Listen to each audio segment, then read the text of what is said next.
This is really a great read. Thank you so much for coming.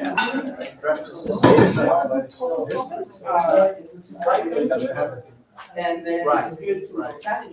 Yeah, I got a copy of that myself. Fascinating. ¿Sí le están dando la lista a los public comments? Pues ahorita los, sí. Ay, caramba. Yeah, that's basically right. 4 years on the city board. Hi, how are you? Good, how are you? Good. Twice in one Twice in a day. row. I know. That was fun. Yeah, it's That was fun. fun. I've been wanting to go for I'm so months glad. and months. They canceled one of the meetings that I was gonna go to, and I'm like, oh, perfect then. Instead of- Nos falta uno más para quórum. It was great to have you It there. was great to be there. Yeah, and Gary Sirota. Have everybody? No, we're missing half, so we need one more person to officially start the meeting. We need Ideas quorum. that put here are So, many things. We go at 2, 4, 6, 8. Oh, yeah, sorry, I didn't count myself. Mil disculpas, no sé por qué no vienen los interpretadores. Ya los había ganado todo el año. Okay. Pero, Just time again. Okay, I thanks. was blessed to work with. so, hi everybody. Oh, this is for Olga, so we're 9. We're gonna start the meeting. We have quorum with 8 people, 9 Olga. Hi Olga.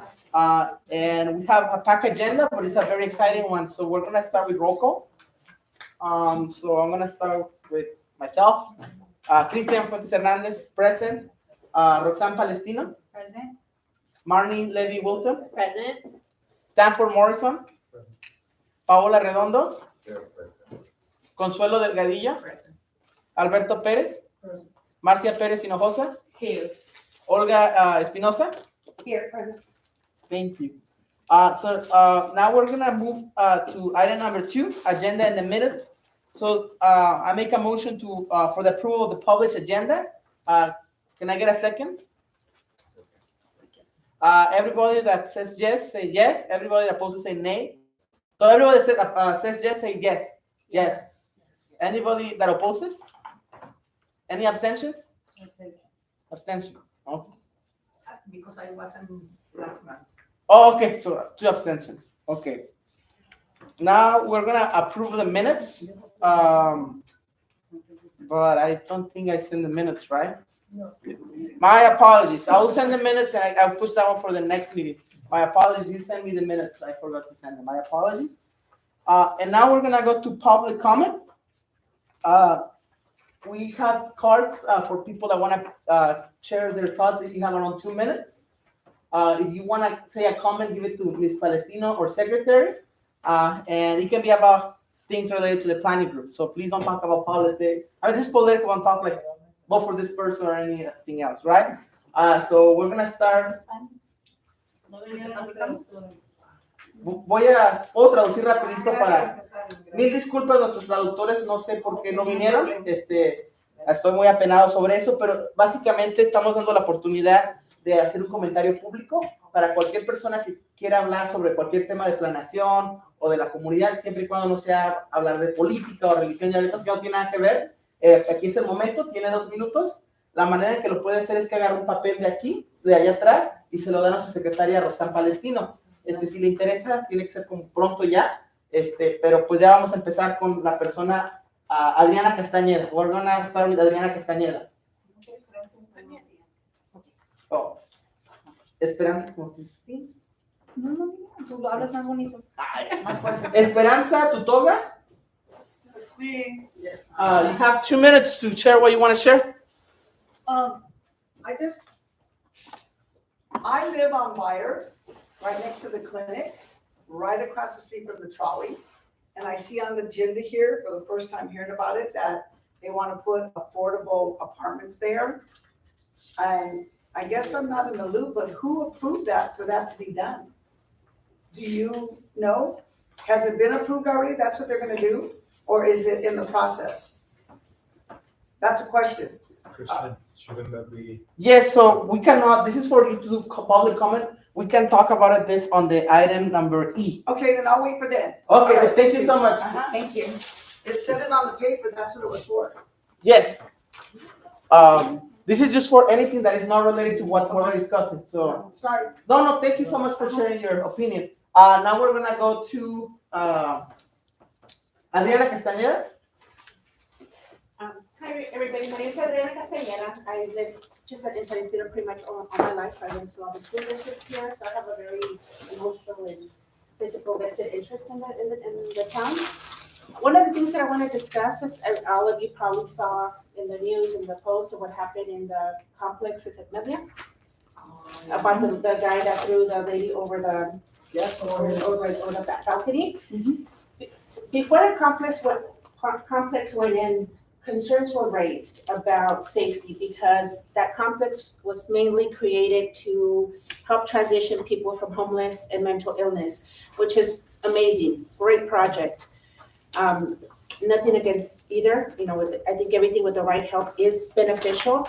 The problem is that I don't think the right resources were placed to support that type of complex or combination, which hence the tragedy that just happened. Everybody should be concerned about this because the police are there very constantly. You could go to the police report and see how many times they've been called out to that complex in the last year or since it was built, and you'll be astonished. Another thing that I want to raise, there was a lot of money provided to that project, including like health services support. From the feedback that I get, I read it was $5.8 million. What resources are being done to support the mental illness? I mean, I see the people doing drugs, walking up and down, yelling, screaming, and on the boulevard. There's a school around the corner that should be raising eyebrows to everybody, because anybody that may have certain deficiency may not always be in full reality state. Anyways, that's my concern, and that's which is related to safety. Thank you so much. I'm going to translate for the people here. Básicamente, lo que dijo es que ella ha vivido mucho tiempo en la comunidad, y algo que le preocupa mucho es las casas para gente mayor, no, para gente con discapacidades, para homeless, ¿no? Es homeless and Para homeless, hubo un incidente en el que una persona aventó a otra persona y falleció, en paz descanse, y ella quiere que se haga algo acerca de la seguridad de eso, los recursos que se han ofrecido, ¿correcto? Sí, ¿Se me olvidó algo? No. Okay, muchas gracias. Ahora vamos a, now we're gonna go to communications, announcements, and special orders. Yes, so for, for item number 4A, I know in the past meeting we discussed about recognizing Mr. Friedman for all his hard work. I ordered a plate, but the plate hasn't been there, so I think I apologize.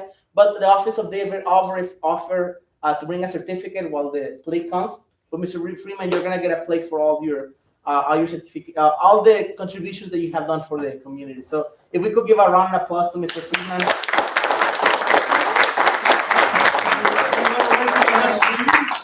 Okay.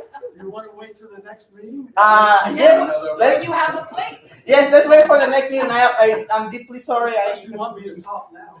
You can talk about. You can give a little a glimpse. 2 for 1. Yeah, with the certificate. Sorry, I'll make this very short because I know you have a. So you have a certificate though. So in honor and on behalf of the Assemblymember David Alvarez, I'm very happy to present the certificate to you in honor of your outstanding service for over 3 decades in the community. Thank you for all you've done for the community and for your enthusiasm, dedication, and commitment. Thank you.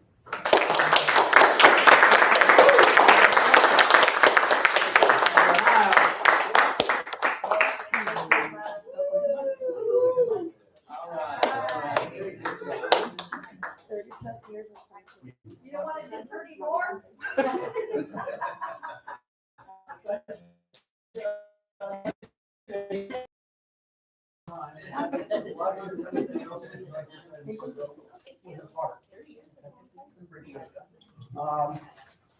Keep it brief. I really deserve this. Along with all the other people who worked with me over the last nearly 4 decades to do what's necessary make San Ysidro a better place for Yeah. everybody. Amen. Yeah. And now, it's up to you and you and the rest of the community to get together and keep going. Fight, fight, fight. Yeah.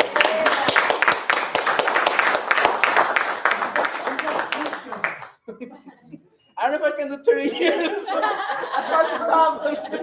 Sí se puede. ¿Quién sabe si llegue solo? By the way, I'm not running for office. Hey, I remember in 1990, Mike had your hair.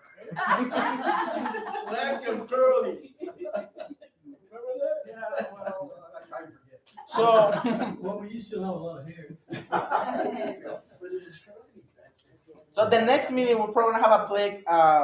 Yeah, sorry about that. But now we're gonna move to item 4B with Leon Brigham. Thank you so much for coming and present. The floor is yours. I'm gonna let you use this. It starts. Why don't I just tell you when to proceed, but, Okay. we created a bunch of the ranchers and the charros in the valley, we created a video. And I thought we'd start out with that because it really, it tells us the story of San Ysidro and how that the Tijuana River Valley should be protected and improved. And so go ahead and if you, see, there we go. Turn it up.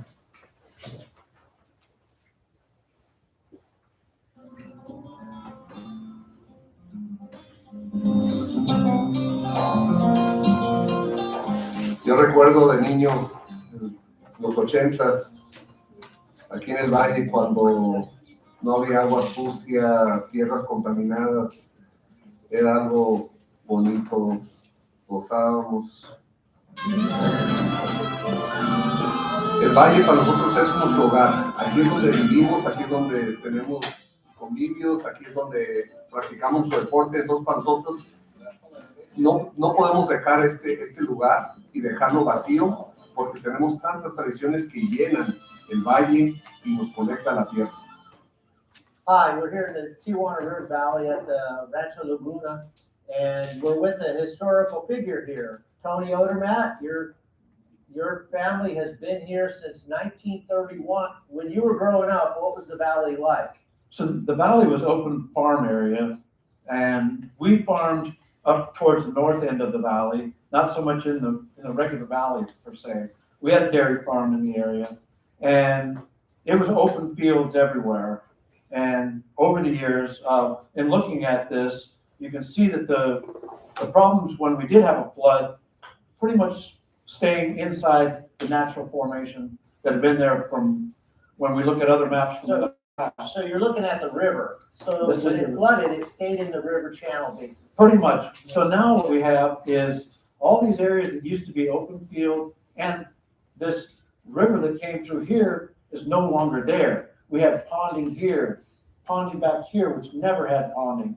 We have one of the worst areas coming up through this way. You know, this is all the housing development that's been there for a long time.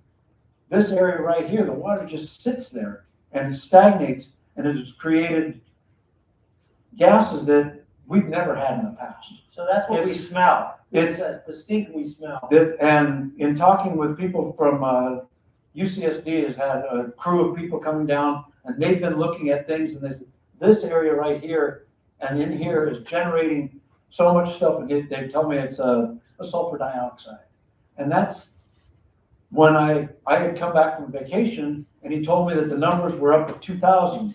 And I jokingly said, so what's acceptable, between 200 and 300? He said, no, 20 parts per million That was is it. acceptable. So it was outrageous. We had, It was actually 20 times or 10 times It was- more. actually 100 times more. 100 times more toxic Than what's EPA, acceptable. Than what's acceptable. So in your mind, what's the simplest solution to restoring the river and eliminating these standing sewers? So what you need to do is establish the natural flow that came through here so that the water rushes out and doesn't pond.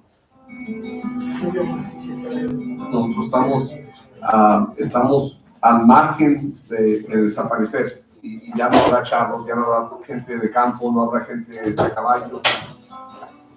Nosotros hemos sido parte de este valle, de esta tierra desde los años 80 y para nosotros es un lugar muy especial para que las personas y los caballos puedan coexistir y es importante mantener esas raíces, esas tradiciones y esa rica cultura que tenemos aquí en la frontera.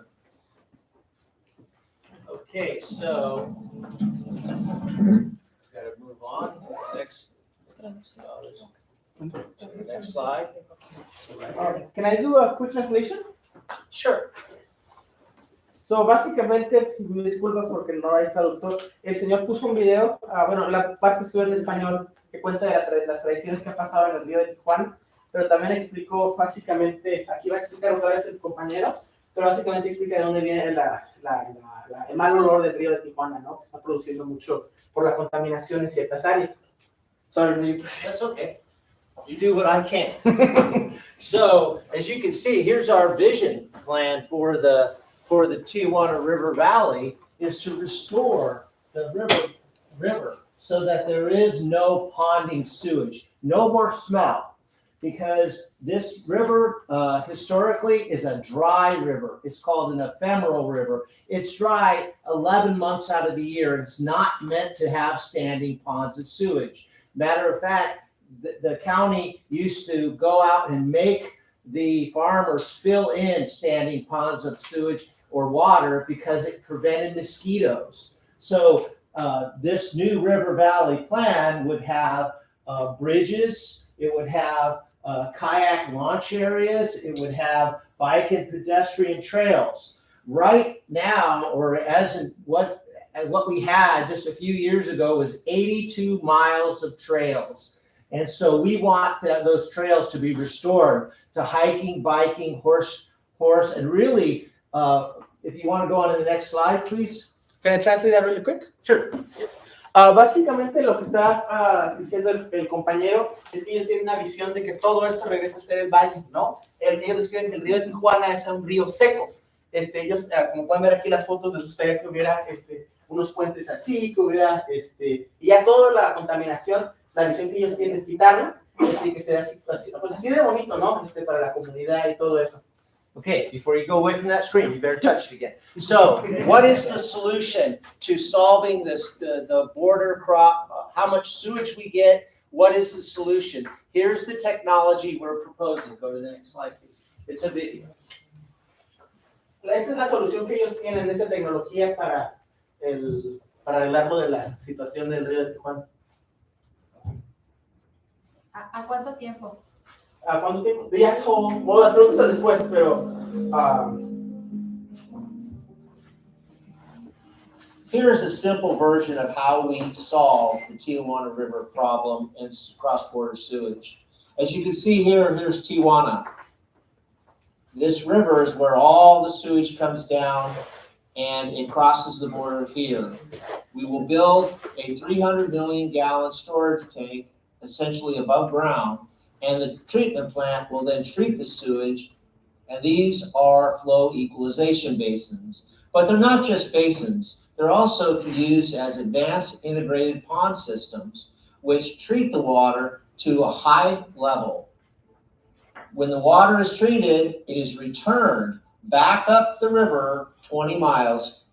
As it's reintroduced to Mexico, then Mexico has its own tertiary treatment system with flow equalization basins. So these basins total can treat about 300 million gallons a day. The waste product then is put down here and it comes back down the river, a big circle. What this does, it allows us to treat anywhere from 200 million to 300 million gallons a day. The advantages of, we recycle all the water. The second advantage is that no sewage goes into our ocean through the Tijuana River and our wildlife refuge. The third advantage is that the SBOO, the South Bay Pipe that dumps 25 million gallons of sewage every day off Imperial Beach is closed down and will never be used again. We will never have sewage intentionally dumped into our ocean. I'm going to translate really quick. This is what Básicamente habla de project calls for full creativity. habla de esas imágenes que enseñó, habla básicamente de las plantas de tratamiento del agua de Tijuana y también de los Estados Unidos. Y ellos proponen que, bueno, básicamente se limpian de 300 millones de galones al día, 300 million a day. 300 millones de dólares, 300 millones de agua, galones de agua al día, ¿no? Y ellos básicamente quieren cerrar la Imperial Beach para que ya no se vaya la contaminación a Imperial Beach. Okay, well, you can follow on by saying, I want to just say, so these advanced integrated pond systems are proven all over the world. They're the most simplest technology because we're allowing gravity to use them. So they use far less electricity. Number two is that they consume the sludge material where the current plant does not. Básicamente, otra cosa es la tecnología. La tecnología es básicamente utiliza la gravedad para que sea más, it uses less electricity, right? Less electricity. Utiliza menos electricidad y absorben they absorb like the pollution, is that right? They consume it by the bacteria. Okay. Básicamente la contaminación, la basura la absorbe la bacteria y es más eficiente. Y ya la están usando en todas partes del mundo. Ok. Y bueno, pues ya lo dijo en español. So go back to the last slide just so that we can, okay. This one? Or this one? Well, this is good enough. This is good enough. Okay, this is just a still. So here, we're over here. This is Plaza Las Americas. And here's where the advanced integrated pond systems would work. So as you can see, that this basically captures all the sewage. As the sewage moves down through this, then these are pumps, they immediately are analyzing the water, and then if it's decided that the water is clean enough, then it sends it back up and comes back down the river.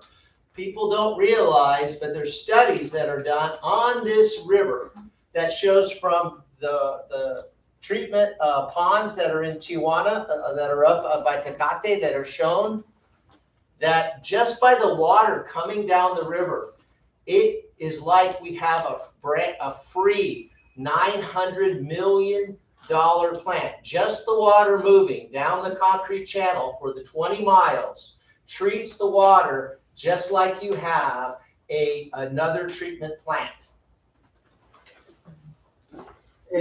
Básicamente, lo que tengo entendido, aquí están las Américas, right? Y aquí está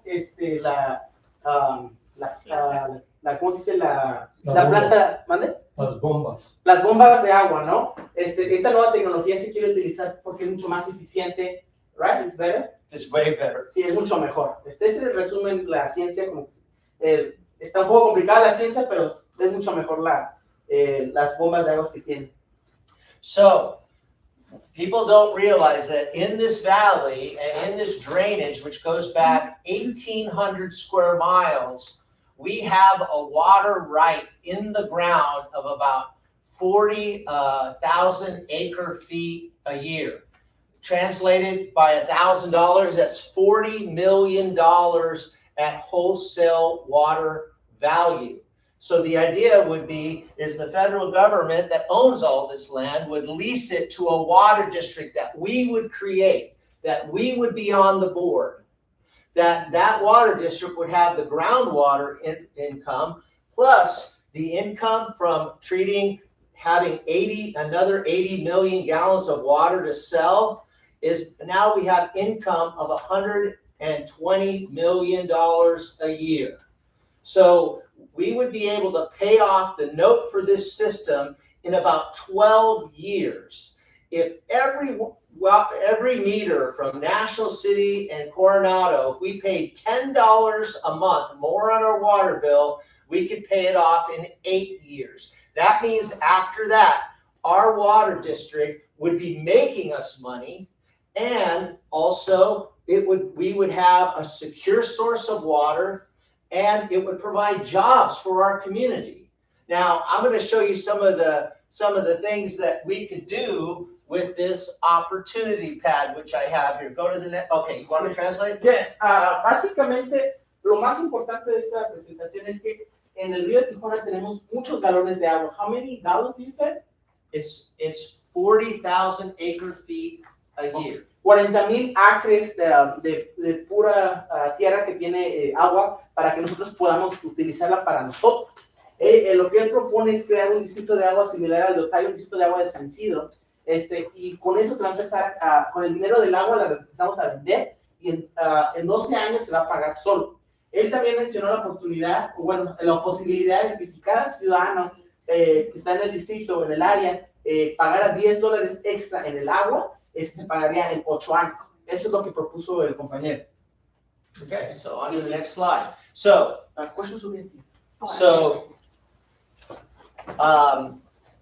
this pad measures about 160 acres. To give you an idea how big that is, Qualcomm is 120. So this site is much larger than Qualcomm. Go to the next slide, please.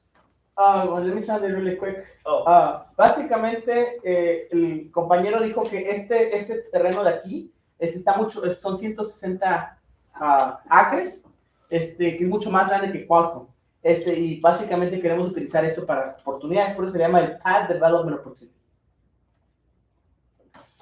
That one or the next one? Well, this is a good one because it shows what happens. We capture all the water. The fresh water is returned. It's either put into Otay Lakes, which is right here, or it is taken to Rodriguez or the other, or into Tijuana's water system. And it's metered, so we're being paid for the water because it pays off on the investment. But essentially, the water's going up here. The water that's unacceptable is returned, and as it's going down. So we have a treatment here, a treatment here. Remember, this 20 miles is like having a free $900 million treatment plant. By the water turning, it cleans it, and that is scientifically proven from the IBWC's own reports. So we'll go on to the opportunity pad. En resumen, tratando de ser breve, todo esto es la oportunidad para que se haga como una pipa. El agua se va a ir por acá, se va a ir por acá, y podemos vender el agua hacia Tijuana por la sucursal Abelardo Rodríguez, el tratamiento de agua, y luego se iría por acá. Básicamente lo que escribió el compañero es que entre más pasa por acá, se va limpiando. Entonces ya no pasaría aquí por Imperial Beach y los va a oler feo. What did you say was up north? Otay Lakes, which is right there. Y arriba está Otay Lakes, que también podemos darles el agua, sería pagado por metro o una cantidad de dinero, de cantidad del agua. Now we can go to the next slide. Okay, so now how would that, since the long-term lease is with the federal government because it's to the water district who would manage the land, restore the aquifer, and manage the water, then this land then could be leased from the water district to respective interests. And right now, we have a huge problem in our flight school, in our FAA training facility. We have people getting out of the Navy that want to go into the federal government that have basically unquestionable security credentials. Remember the Chula Vista Flying Club, which is right here. This flight school then could train people on FAA flight requirements and get them ready to enter that desperately needed job market. So it would be a school. This right here would be the IBWC, another academy, and those students would learn how to use heavy equipment, and they would in fact manage the river aquifer, picking up trash and learning about this technology, because this technology is desperately needed all over the world. This advanced integrated pond system is being used all over the world, but to have the people trained in heavy equipment. It teaches our children and our people getting out of high school, if they wanted to go into construction trades, this is where we can train them. The other, obviously, a stadium. A stadium, a soccer stadium, or a youth stadium. Below this, you don't see it, but this land is 20 feet below the surface right here. It's down low. And so below here would be parking structures. The same people that we have so much problem in front of our houses with people parking on our streets, that we can't park on our streets. We make this a low-cost way that they can leave their car, go to Tijuana, then come back to work. It would alleviate the big problem we have with cars being left in the San Ysidro community that shouldn't be there. Then we also have an international boundary campus. And this concept, aside from the water, it would generate jobs, it would generate money, and it would be a win-win for our community. Can you imagine having events here? It'd be spectacular with the views of Tijuana at night. I mean, even though those views are beautiful at night with those lights going, next slide. Okay, go ahead. En resumen, estas son muchas de las oportunidades que está proponiendo el compañero. La número 1 es en esa área que vimos, la área de oportunidades. Podremos poner un estadio de fútbol, lo que sea. Para el Border Patrol, para las agencias de migración, podemos tener ahí una escuela de, bueno, en todo el área, ¿no? Entonces, is here the parking? It's below grade. So basically, it's below grade. You don't see it because this is 20 feet high, so you could drive in directly off, directly in there. And obviously, the future would be trolley line circling around because, yeah.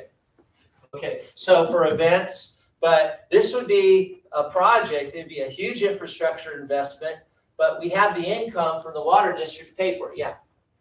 Yes, we take questions at the end, sorry. I think the presentation is very informative. And I'm sure that all the details you probably already worked through. Some of them. And I wonder, my question is, you've probably been looking at this kind of plan for some time. 2 years. Well, I remember the use of the land here, you were pointing out, for farm use, and yeah. I mean, I used to work there, when I was still in school. My question is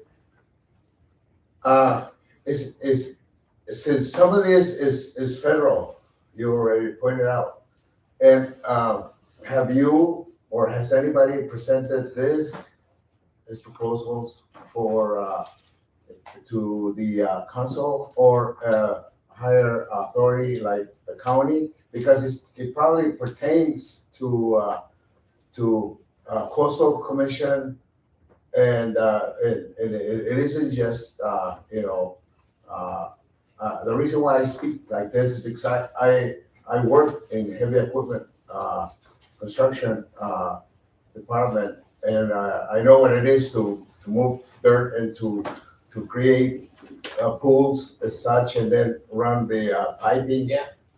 Anyway, but so my question is, has this plan been presented to someone else other than? Well, I'll just tell you, local? I have given it to community groups. I think I gave it last week last month at the Nestor Otay Mesa Planning Group, which is going on at 6:30. And so I didn't have the time last week to come here and give it because we messed up our schedule.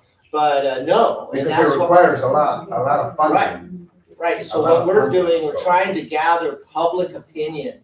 And this video and the video and this are all on the web, and I'm really trying to because these advanced integrated pond systems were proposed 20 years ago when the president, they scored on almost every level higher.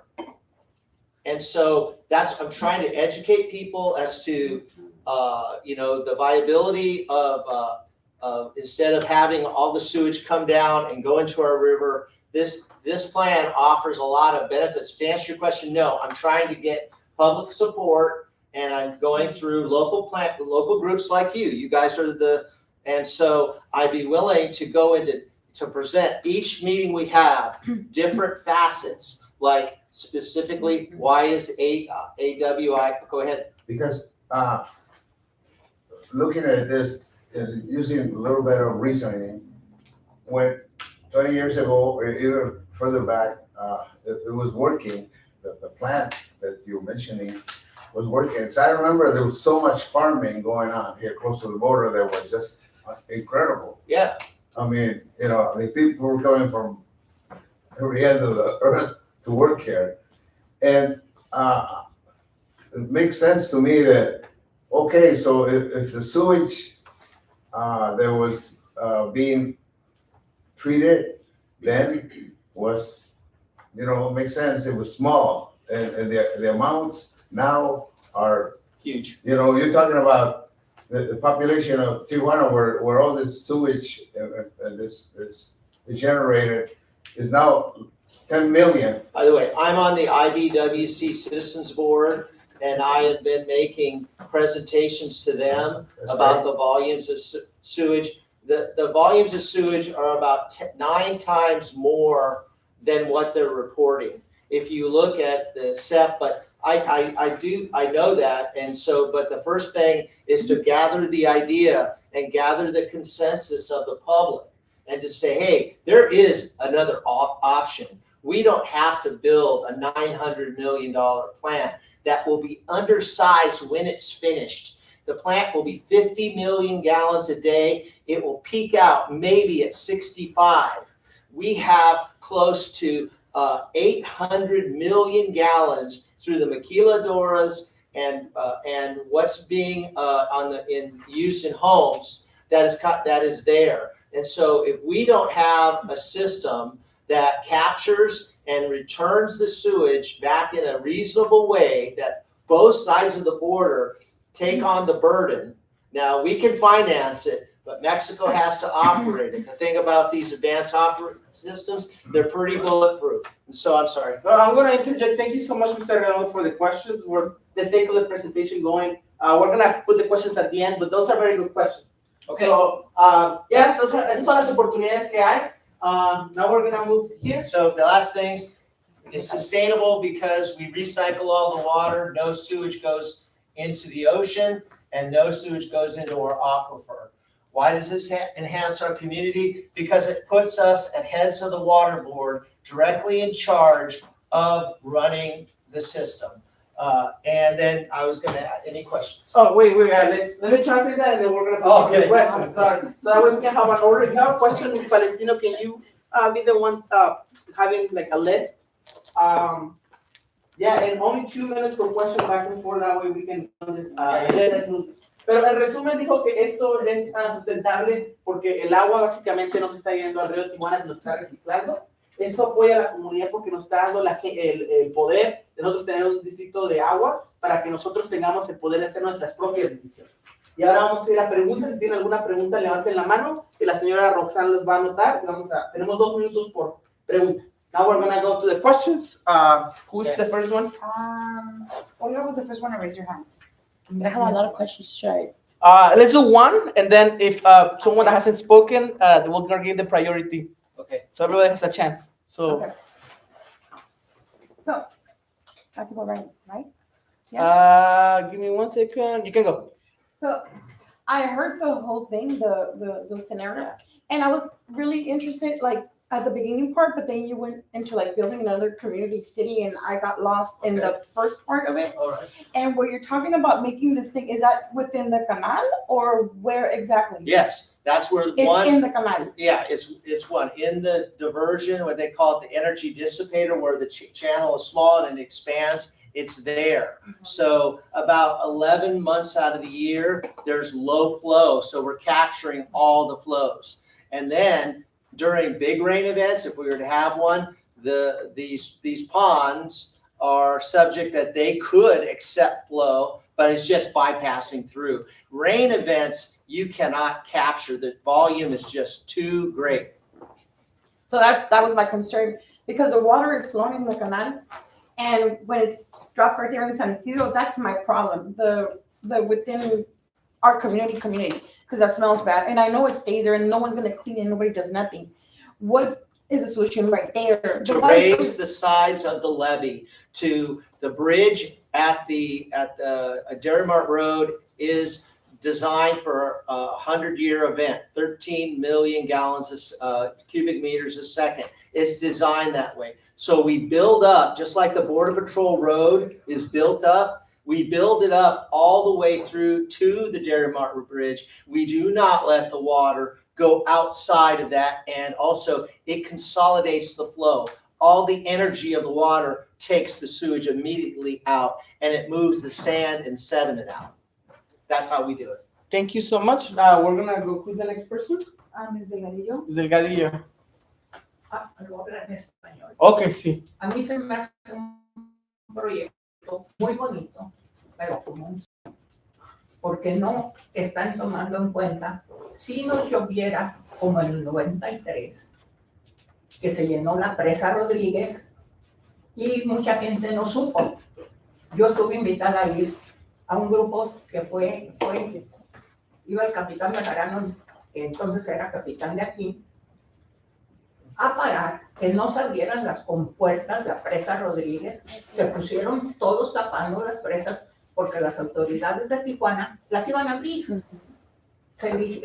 Llegaron a un acuerdo que se abrieran poquito. Con ese poquito que se abrieron, se inundó todo el valle. Se llevó el puente de la Dairy Mart, se llevó el puente que está allá por la otra calle, allá en Imperial Beach. Sacaron caballos con helicópteros y fue horrible, horrible. Mi pregunta es, ¿están preparados para manejar esa clase de evento? Porque no podemos decir que no podemos saber si llueve o no llueve. Ahorita no está lloviendo en varios años. Pero ¿qué tal se viene una lluvia con los cambios de clima y todo, como la del 93? ¿Qué va a pasar con todo ese proyecto? ¿Lo van a poder manejar? Basically, she's saying that she likes this project, and she described it as a fantasy, a dream. Yeah. Right, but I guess her main question is she's afraid maybe there was a big flood where they opened the presa, they opened the dam, in Rodriguez, and in Dairy Mart was flooded, the horses were being rescued and everything. So does your project have can your project has like any projection for that? I mean, how are you gonna prevent something like that happening? Well, on the drawing is that you pass Dairy Mart Road. That used to be, I don't have the pictures, but that's where we would have a surge basin. Right now, SB 507, the sod farm is considered, they created it to be a surge basin. And if you had Google Earth, we could pull it up. But that's how you do it, is that on the other side of Dairy Mart Road, you build up the sides of the levee for a 100-year flood. Those levees are horse trails. They go all the way down to the mouth of the river. They're scenic. They're where people walk and ride bikes. But also they serve the purpose that in a 100-year flood, all that water is confined. And that's the way in the video, that's the way the farmers used to. The farmers used to go down the middle of the channel and keep the water there, because essentially if the water went up on their fields, they couldn't sell the alfalfa. If sewage water goes onto feed, it is immediately unusable to feed to dairy cattle. And that's why the farmers used to go down the center of the river and they used to clean it out so that the water would be confined. We're doing the same thing, except that we're going to make it better so that it confines a 100-year flood. After a 100-year flood, if we get a 500-year flood, well, that's just something that, everyone's just going to have to move out for that time. So go ahead. Básicamente, Sorry. Primero, si hay una inundación de 500 años y de esas terribles, pues ya ni modo, todos nos mudamos. pero dice que sí, básicamente contaba la historia de que antes cuando había granjeros y todo eso, ellos limpiaban, explicaban una técnica hacia abajo y que ese sería su plan más o menos. Bueno, aún así con eso se inundó. Pues sí. Se inundó. Y no hace tanto. Bueno, but basically, she said that even with those techniques, it flooded, so she doesn't want that to happen again. Yes, no, neither do I, but they haven't redefined the river or channelized it for 100-year flood. And that's what needs to happen. You know, last year it flooded over on Sunset Boulevard and it never used to do that. So we need to clean out the Tijuana River, reestablish the levees so that just like every river in Mission Valley, the Santa Margarita, they're all channelized with levees that protect the water from flooding homes. Pues básicamente ya tenemos que vamos a la siguiente persona, pero básicamente dijo que pues el río se tiene que limpiar, se tiene que hacer ese de los levees, y pues esa es la respuesta que le dio. Ahora tenemos una pregunta más, señor, también había. El señor Hugo. Hugo. Yeah. Many questions about the basic one of this dynamics. In a closed loop system, yeah, how is it that you have enough enzymes or product to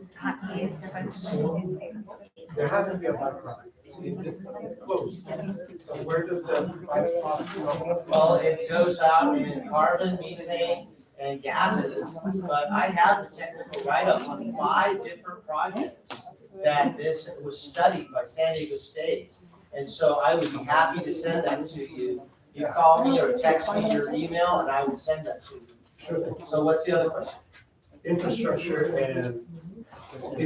to the pipe all the way to Tunneling. The tunneling technology by Elon Musk has reduced the cost of tunneling from 14 million a mile to 4 million a mile. Based upon the 60 miles of tunnel that we would need, it is a cost of the project, but 60 times 4 is $240 million. But think about it. It's a backbone of infrastructure that we use. Do you know that the Metropolitan Water District of the county is trying to do a tunnel across to the valley because they have to pay Los Angeles for water wheeling feeds through their pipeline. So they're trying to get out of that deal. We could charge them the same, but at least the money would stay here. You know that there are water wheeling fees that we would charge to make money by bringing water at a lower cost to San Diego. So, thanks. Thank you so much. We're done with the people. So we're done with the people. Now we're gonna go back to use you two that have follow-up questions. So first Olga, and then Mr. Arredondo. Okay. So Olga, you can ask your question. So it is extremely important for me that Tijuana River Valley, this is something that I'm like really trying to do something big about this to fix the problem. And I understand your presentation. It started with this and then it went to like building a whole community. I don't know where that place was gonna be at. With the stadium and all that. That would be within the Coral Gate, where the sod farm is. So then all that land that's there, it's that project you were It's federally owned and it would be leased to our water district. But it would be leased to our water district so that we could then go into agreements with a stadium, with the U.S. Navy, with all these other entities, the FAA, that need campuses. Right now, the Border Patrol doesn't have a campus. And in talking to instructors here at the Border Patrol, they got to go all the way, I think, to South Carolina, and to have Navy personnel with a security clearance and to have them come in and train there. I mean, the federal government would pay a lease fee to the water district, and then the water district would maintain the grounds and would benefit from the income. So due to that now you kind of specify where that would be a future plan. That's protected land for the animals and the plants that are there. So to me, it's I'm like really stressed. You can't even imagine because it's something that's actually worrying me because that's protected land. There's animals and plants that should be protected from the sewer, but now taking them completely out of like our community, that's just it has me really stressed. And then you're talking about a stadium, okay, school, but now border patrol, knowing that it's a Hispanic community, that's even stressing me even more. My concern is the water, the sewer coming into it, how to clean that and clear that. But once you went to these other things, it's just I'm not for that. Well, I understand Honestly. that, but to create a financial model, so we could just have a water district and that sod farm is plowed under every year. So the biodiversity that's there and also in our valley is completely diminished at this point because the county sprays biocides from the air on the ground to kill the mosquitoes and all the other symbiotic creatures like horny toads, lizards, ducks, birds that eat insects. They don't. It's kind of we've lost a tremendous amount of our biodiversity. This project, by restoring fresh water going into the river, would restore the river to a high level of cleanliness. I'm gonna translate this. ¿O quiere traducir usted? Yo sí lo quiero traducir para que todo se quede claro porque acaso está en español. Y me voy a parar. Yo estoy un poquito molesta con la presentación del señor porque se trataba primeramente de lo que es el olor del agua de los drenajes de Tijuana River Valley. Porque está el canal y el agua se nos sale en nuestra comunidad. El problema está aquí porque esta agua no tiene tratamiento y se nos queda, ya está el olor, ¿verdad? Entonces, bueno, está bien. Pregunté primero sobre el canal, si lo que está presentando va a ser en el canal. Ok, está bien, pero cuando ya se movió a hacer un estadio, una estación de la migración, en una comunidad mexicana, yo estoy muy estresada, me está estresando bastante, porque esa tierra está protegida. Muchas personas de aquí se han peleado bastante por esta tierra, porque hay animales, plantas, que si se van, ya es lo último, toda esta tierra está protegida. Entonces, ¿en qué momento de estar hablando sobre el drenaje se está avanzando a hacer como un tipo de comunidad en la comunidad que ya tenemos ahorita? Y por eso varias veces le dije, me tiene estresada, más por lo de migración, porque tú sabes que estoy en otro rollo, pero el problema es el agua, el drenaje, no a lo que ya se está brincando y yo estoy muy estresada por eso. Gracias, Olga. Pero también dijo que esa área ya está contaminada de todo lo que le han echado. Que por eso se tiene que limpiar o hacer algo para que ya no salga más drenaje, pero ahí hay animales. Ahora y pasar al siguiente tema. Presented it to us that it has to be approved and also start. I work in my military service with the Corps of Engineers, and I know they have their feet right stuck in it because, hey, let me tell you only one thing to finish. All waterways, I'm talking about even the tide pools and everything belongs to the federal government. We can't, we're talking here about 2 cents, and 2 cents is stopping, $1. You have to convince the people up there first. Because we think it's going to take the smell away, it's going to provide water, we give it a good blessing and go on, because this is much more complicated. So yield time to you. Okay, so what I would like to do is to make a presentation at future board meetings that discuss the environment, the impact of what we have now versus this, just the environmental impact. Do another one on groundwater, what our groundwater is doing right now. But because this is great, but I'd like to proof test it. I'd like to stress test it to you so that you'll look at every aspect and so that I can explain, because I do have a big background in environmental restoration. That's my background, is that I'd like to explain why this project is an environmental, it saves our environment, but I don't ask you just believe me. I will provide the proof at future board meetings. I don't care if it takes 7 more meetings or 6 more meetings, and I can send you the PowerPoint presentation and the documents, but I would like the opportunity in future board meetings to make presentations. Thank you so much. So we can coordinate that in the future. So thank you so much for your time. Thank you so much. Now we're gonna move to item C. Unfortunately, our presenter Erika Reina had an emergency, so she's not gonna be able to join us. So now we're gonna move to item E. But before that, I know the office of David Alvarez has to go because I have to go to the Alta Mesa Planning Group. So if you want to give your announcements really quick. Yes, thank you. I'll give my report briefly. So I just have a few legislative updates. The Assembly member introduced 16 bills this legislative session, and 3 bills became 2-year bills. 2 bills passed out of the Assembly and are now in the Senate pending a committee referral. And 9 bills are pending at the Assembly Appropriations Committee, which will start processing the bills this week. And we should have more information on those soon. And I also wanted to let you all know that the Governor Newsom just released a May revise, which is the revised state budget proposal for 2025-2026. And it is in California is facing a $12 billion budget deficit. And the next steps for this is the legislature must pass a budget bill by June 15th, by midnight of June 15th.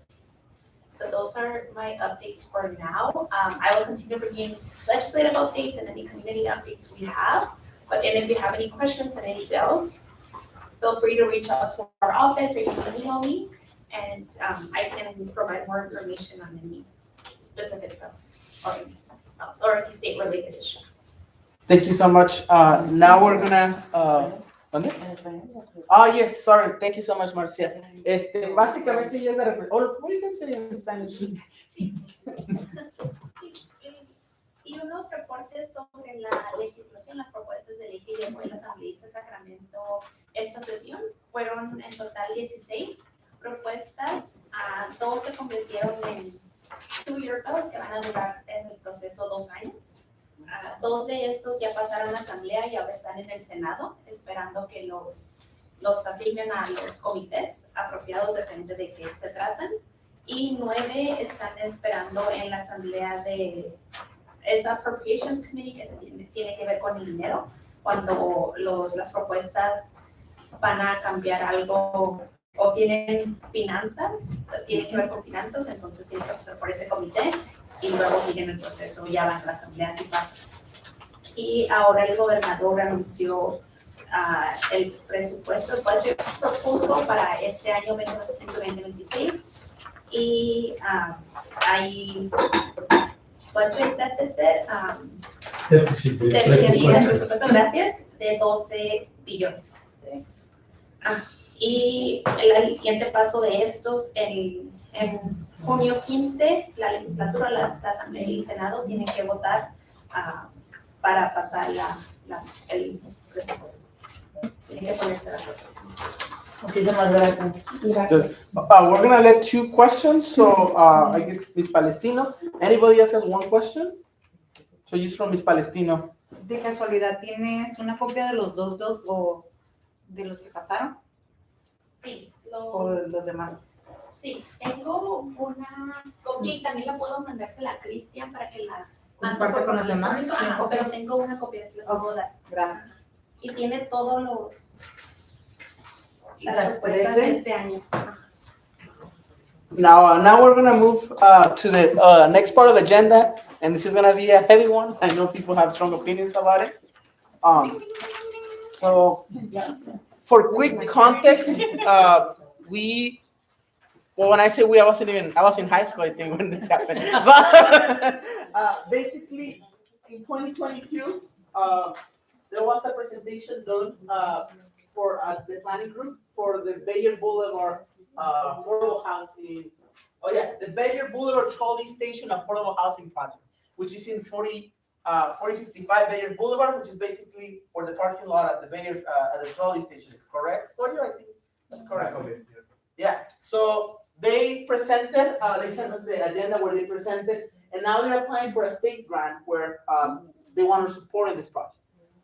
The letter, we still need to send a letter saying that they did present it, because they did present it. But I think in the past we said that we were gonna support it, but it's been 2 years.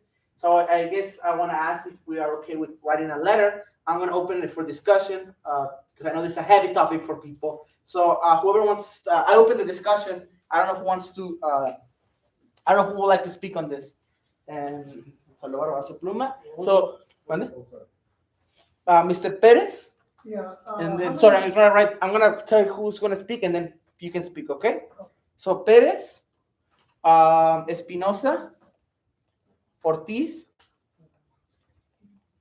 What's your last name? Tutogi, Esperanza. Satomi? Tutogi. Tutogi, sorry. Okay, sorry. Now, Mr.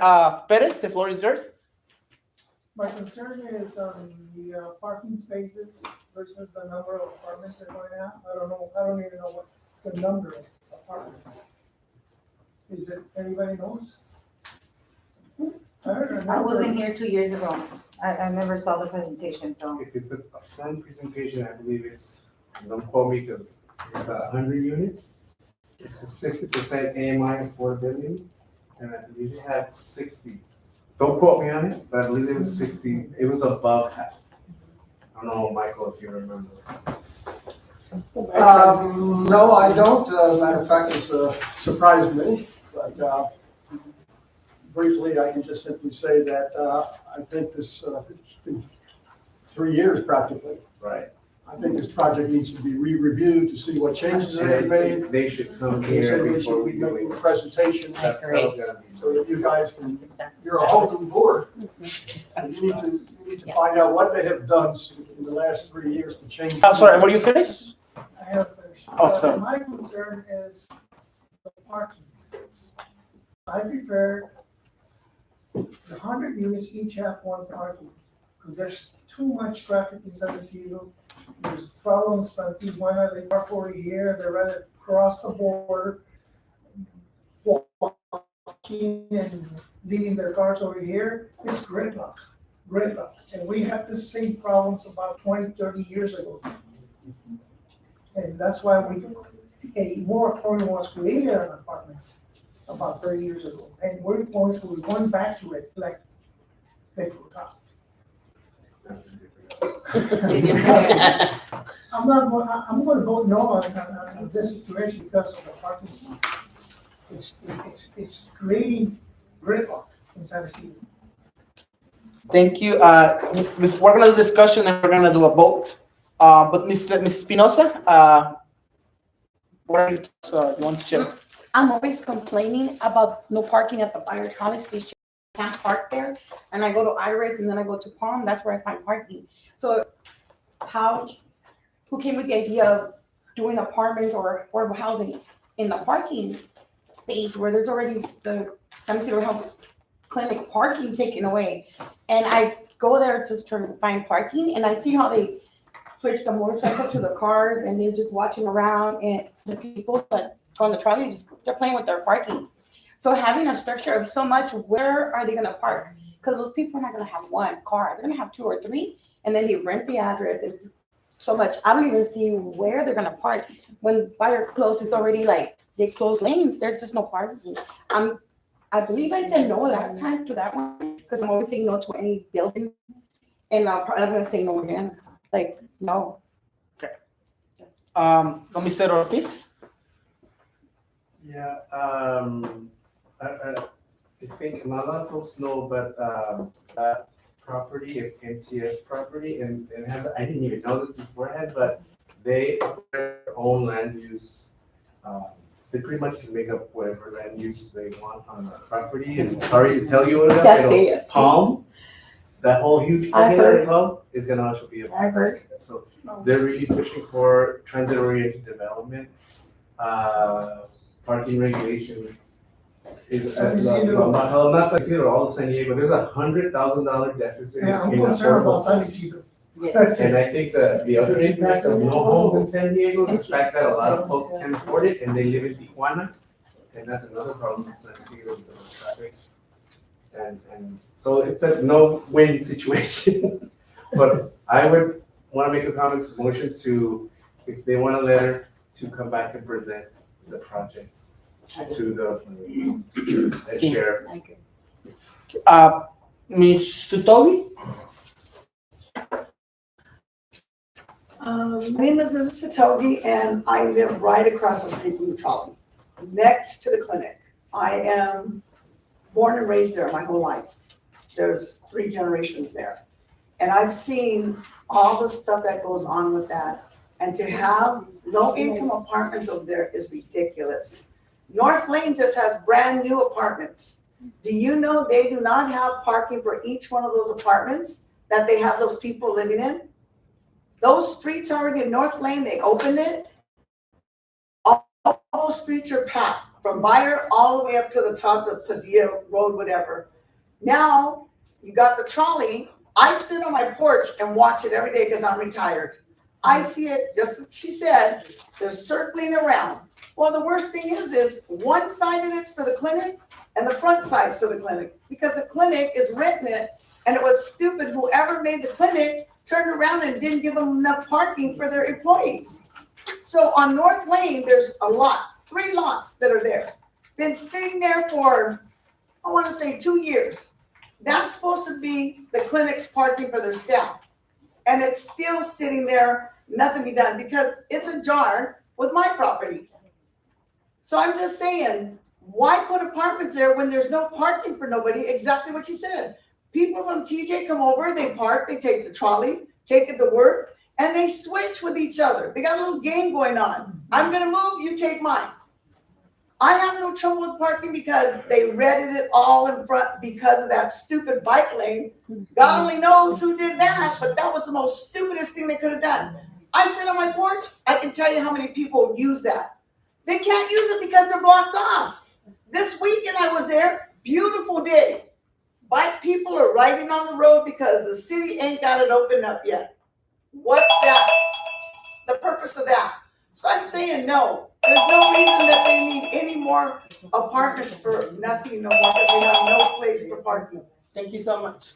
Now we're gonna move to Leon. I forgot.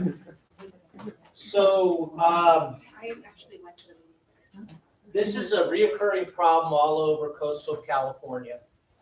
And in this case, it's public lands, MTS lands, that are being given to developers for what cost we don't know. And then it's used for low-income housing that they use our money, our tax money, grants, which we pay back, to build affordable housing. How long does it stay affordable housing? Has to be at least 15 years. How long? 15 years. Yeah, so, but they get markups with the cost of living. So the CID, it gets the cost of living index, it gets boosted. So it doesn't really provide a base. So, wouldn't we rather use our tax money and our lands to build apartments that are condominiums that our kids can own so they get in to the market? Wouldn't that be a better model? Because once they're built and our kids are in there, they start paying property taxes. The county, it's a plus. Plus, they care about what they live in. And this is a reoccurring problem. And there's a project that was in Point Loma that Corey McMillan did. It was right there at Point Loma where the Navy gave up a bunch of land. And they built houses. Base is huge. And the individual, they got the money. It's conglomerates, they're called REITs. And REITs are owned by the big financial investment groups, are owned by people that don't live here. They just reap the benefits and get the taxes, but they also get our money. That's why I'm all for low-income housing, but also low-income entry points for our kids to get into the market. Thank you so that's much. it. I'm gonna do a quick translation because it is very important. Una traducción rápida. Va a hacerse un proyecto. Quieren una carta de nuestro apoyo y de que vinieron por la estación del trolley. Quieren hacer casas con apartamentos, ¿no? Aquí los compañeros de la comunidad están quejando de que, bueno, están quejando, están exigiendo que haya más estacionamiento. Tienen miedo del estacionamiento y tienen miedo de que la gente que está, los dueños de esas compañías, los dueños de esas construcciones no viven en la comunidad, solo están quitando los impuestos y no les importa la comunidad. Ese es el resumen de lo que está pasando. Hernández. Hugo, sí.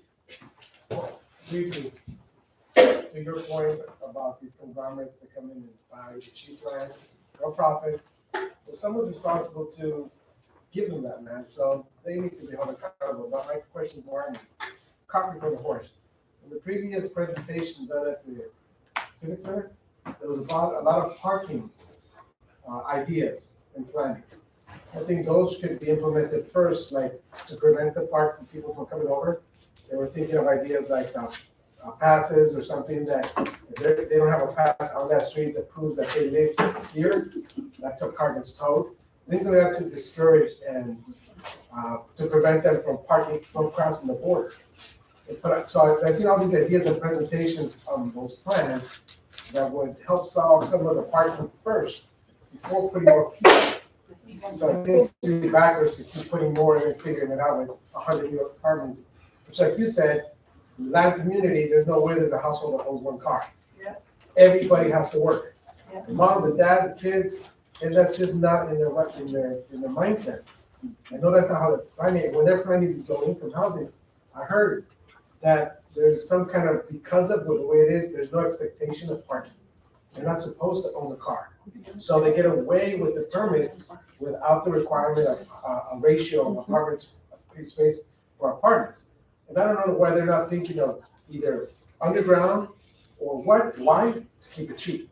They want it cheap and reap the benefits and walk away. They don't even live here, like you said.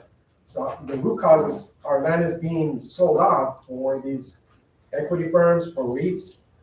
You know, I own REITs because they do well. They do well, but it's because people with money come in and buy like that. And someone in here, not here, but is saying, yes, go ahead and build those without seeing the future consequences. Thank you so much, Mr. We're gonna finish. Oh, you wanna add it? Well, let's do Ms. Castañeda first, and then we can add you. Sorry, I'm gonna add you to the Freeman, and then Castañeda, and then Freeman. Okay. I'm gonna stand up for this one because this one really boils my blood. I actually went to the meeting October 26th and I have pictures of the drawings that were being proposed. On November 23rd, I met with Stephanie from Casa Familiar, when she was heading the projects. I brought out to light parking situations. How were the properties gonna be allocated to, to residents, to families? Was it gonna be like a fair distribution? What I heard and the feedback I got was extremely disturbing. One, there was the no parking situation. I put as an example, if you don't fix it, we're gonna end up like Eastlake, where we don't have the infrastructure, we don't have the support for the police department, we don't have the parking, the parking, the violence. You're putting communities in something that looks like projects. Mm-hmm. You have to discipline the community.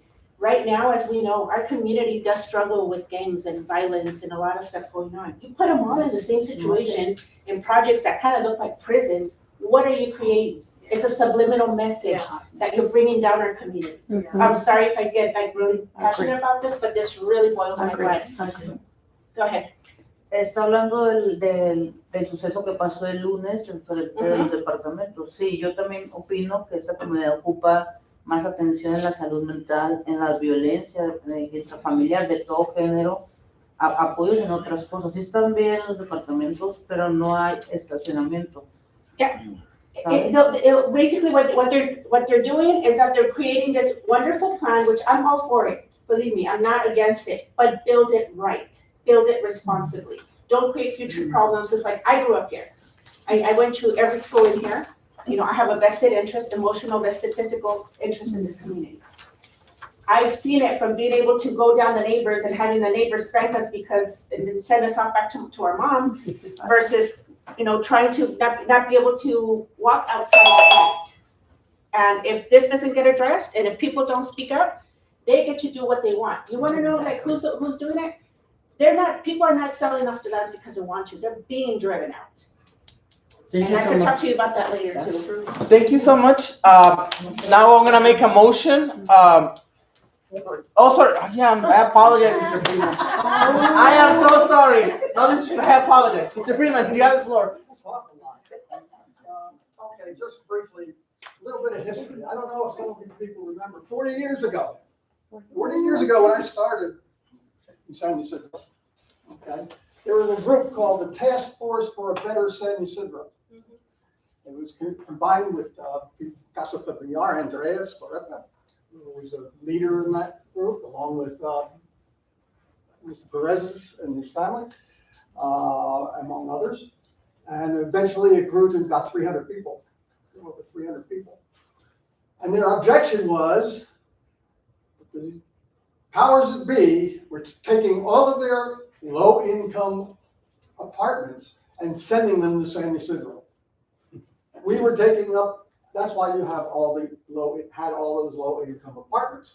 The task force formed eventually became a part of the planning group, took over the planning group, and over the years have made substantial changes that have reduced the number of affordable housing, or at least made them better quality, insisting on parking arrangements, making sufficient parking for these units, and improving the streets and everything else involved with a project to make the improvements that we really wanted to see. It has had an effect, and it has, over time, it has deteriorated. And now the situation is back to where it was 40, 50 years ago. We are being dumped on again and again. And what they have done now, what's even worse, is they have changed the rules. They've changed the rules to get what they want and given us.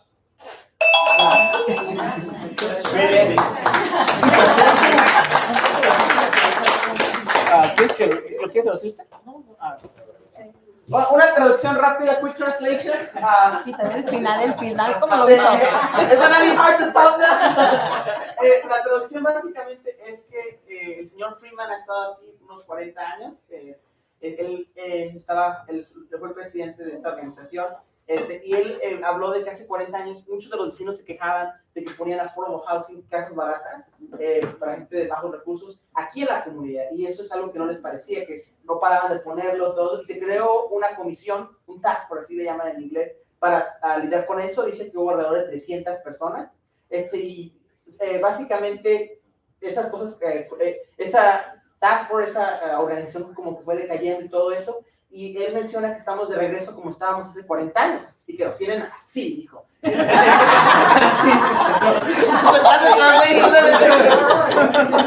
¿Cómo cristiano? So that was the best translation I got. So no more public comment.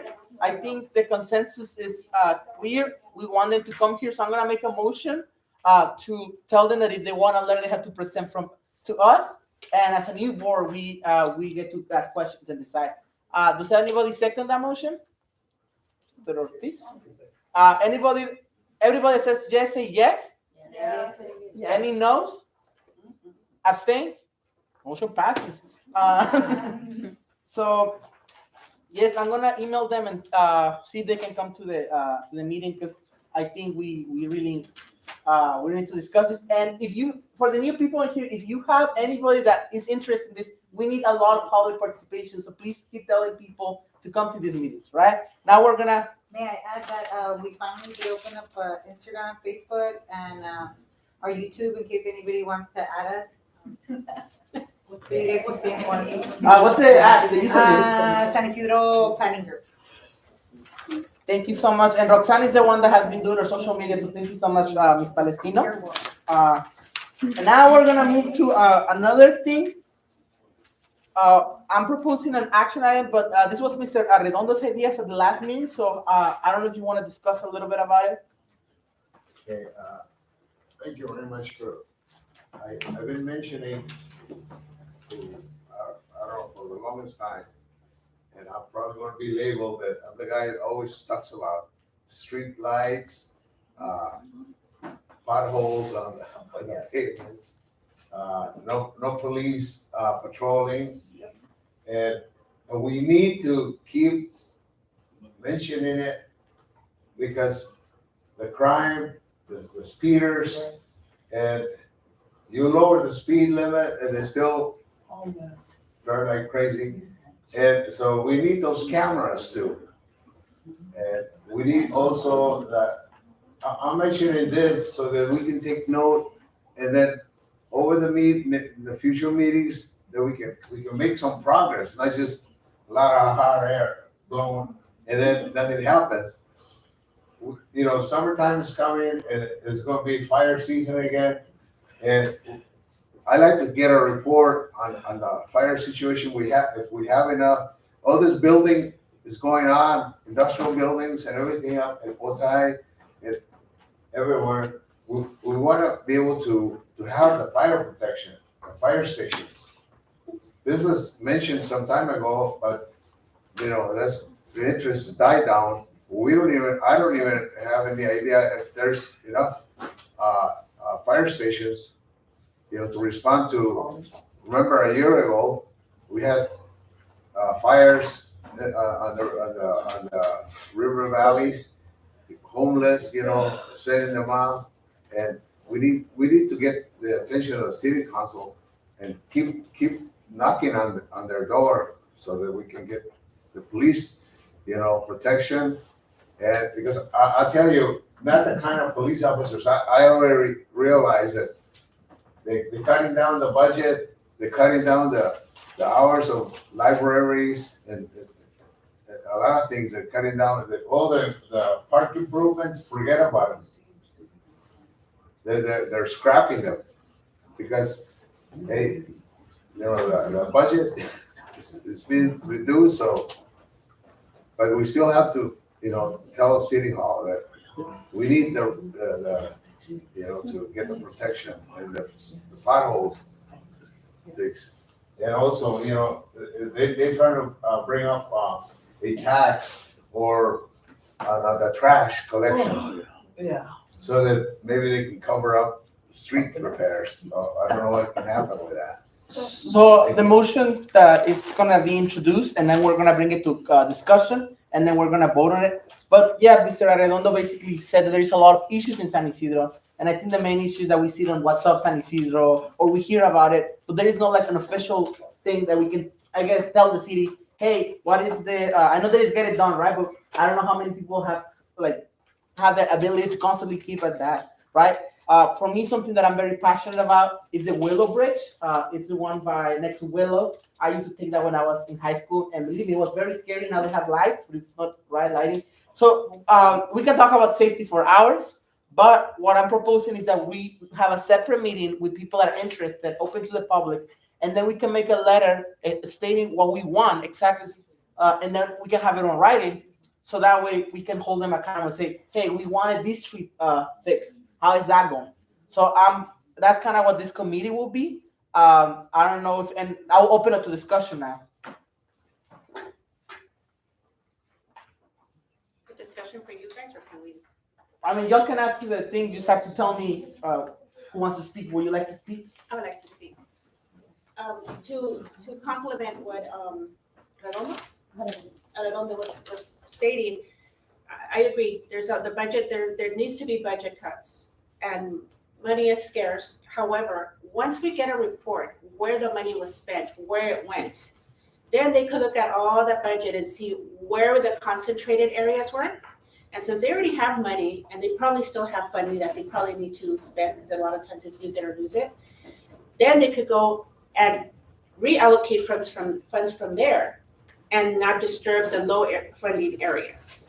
And that's a way how we could keep and support infrastructure, lights, cameras, and all this other stuff that the community would want. So instead of just, taking from the low income areas, kind of look at the other areas that have a surplus or had a surplus. Anyways, that's just a strategy. Now, Mr. Hernandez. So I imagine all you, being at the board, cycles that you keep coming in and out, is there, and you guys may have already some kind of dashboard or something, it's kind of like an engineering chart where it shows you things that are in progress, things that are in the backlog, things that are done, like a Jira board where we talk about parking, but it's not on here, and maybe the public's not aware. But somewhere where each of the things that we talk about are not forgotten, like he said. Like, nada pasa, ¿qué pasó? That happened last month. Because we all have a little bit of ADHD where we forget what happened yesterday. Right? Like, if I look at my dashboard of everything, it's in progress, things that are in the backlog, but that's gonna get delayed. This is complete. Something that you guys have where I can visually and the public can see what the community planners are doing. Not in detail, but in the bigger scheme of things, of where the parking situation is. Like, that should go first before building more houses. Where the issue with police or the safety issue, just each of these projects and ideas are put somewhere where people can visually see where things are at and not forgotten. As people leave, people come in and out, they can come and see, okay, where's everybody at? We're doing this, this, and this. Part of this agile solution that they use for building an aircraft, for example, there's a lot of moving parts, a lot of teams. There's got to be something to track everything for this airplane to get off the ground. So something similar to that I don't know if it exists, so I'm not presuming anything. If it does, I'd like to check it out. It's a great suggestion. Now I'm going to translate really quick what everybody has been saying. So, Miss Castañeda es una traducción rápida. Una vez más, disculpa que no tenemos traductoras en vivo, pero básicamente ella dijo que hay recortes ahorita. Nos van a cortar las bibliotecas, nos van a cerrar los lunes. El señor Arredondo dijo que la policía también le van a quitar fondos. Lo cual no sé si es cierto, pero le dieron a la policía para quitarle a las bibliotecas. Sí, que le dieron dinero a las policías para quitarle a las bibliotecas. Entonces, básicamente también lo que dice la señora Castañeda es que tenemos que tener conversaciones y ver cómo podemos ver si van a quitar de un lado o poner de otro lado. Lo que dijo el señor Hernández, Hugo Hernández, es que él le gustaría tener, él es ingeniero, entonces él le gustaría tener aquí como un dashboard, así como una pantalla en la que podemos ver de todas las cosas que nosotros estamos quejándonos y sí hay seguimiento, porque a veces decimos, ay, el pothole de Cottonwood, y luego, ay, el puente, y luego se nos olvida y no se hace nada, ¿no? Entonces él lo describe como siendo un avión, que básicamente haríamos una parte que sería de las calles, esto sería de esta otra cosa, ¿no? Entonces es lo que el señor Hernández está proponiendo, y es lo que se está como votando, hacer un comité para la carta y a lo mejor poder hacer algo así. Ahora voy a dejar que el señor Goyo hable. Mr. Goyo, you have the floor. I have a question to Michael Friedman. There was a list of public projects lined up in the past. Similar to what you guys suggested, was there a list of priorities? Yes, there was a list, it was called the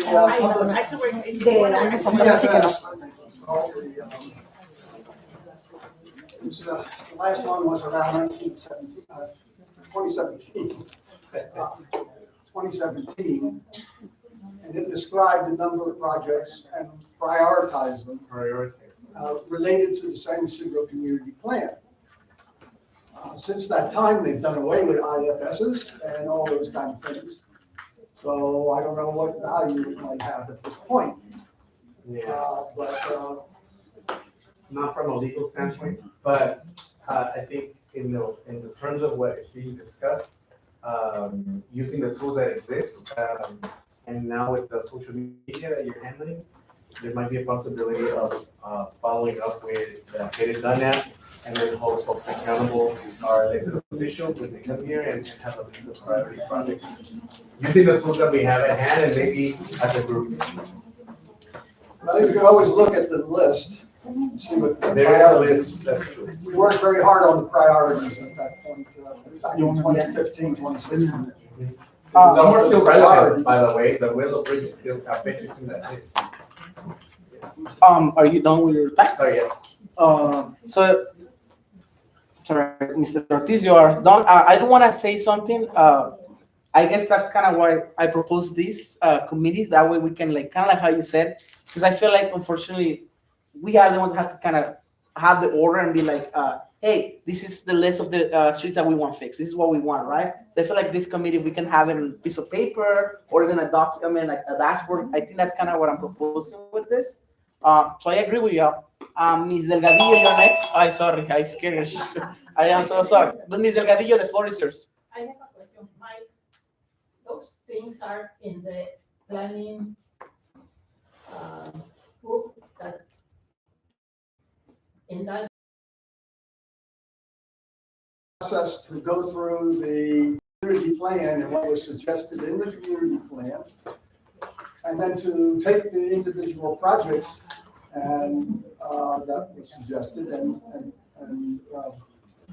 prioritize them, but also to find what it would cost to do and funding and where the funds might come from.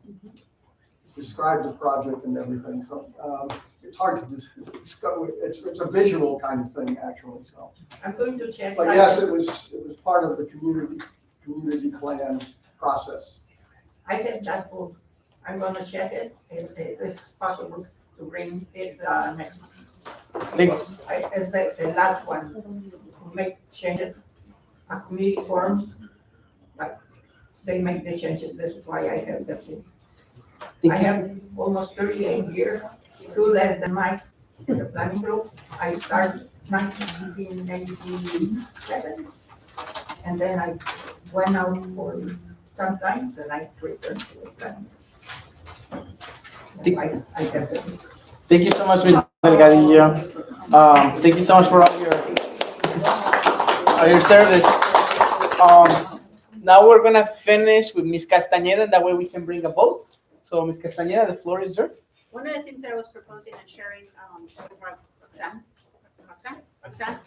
is that you could actually broadcast the meetings in Zoom and activate the AI. The AI will give a summarize of everything that was spoken.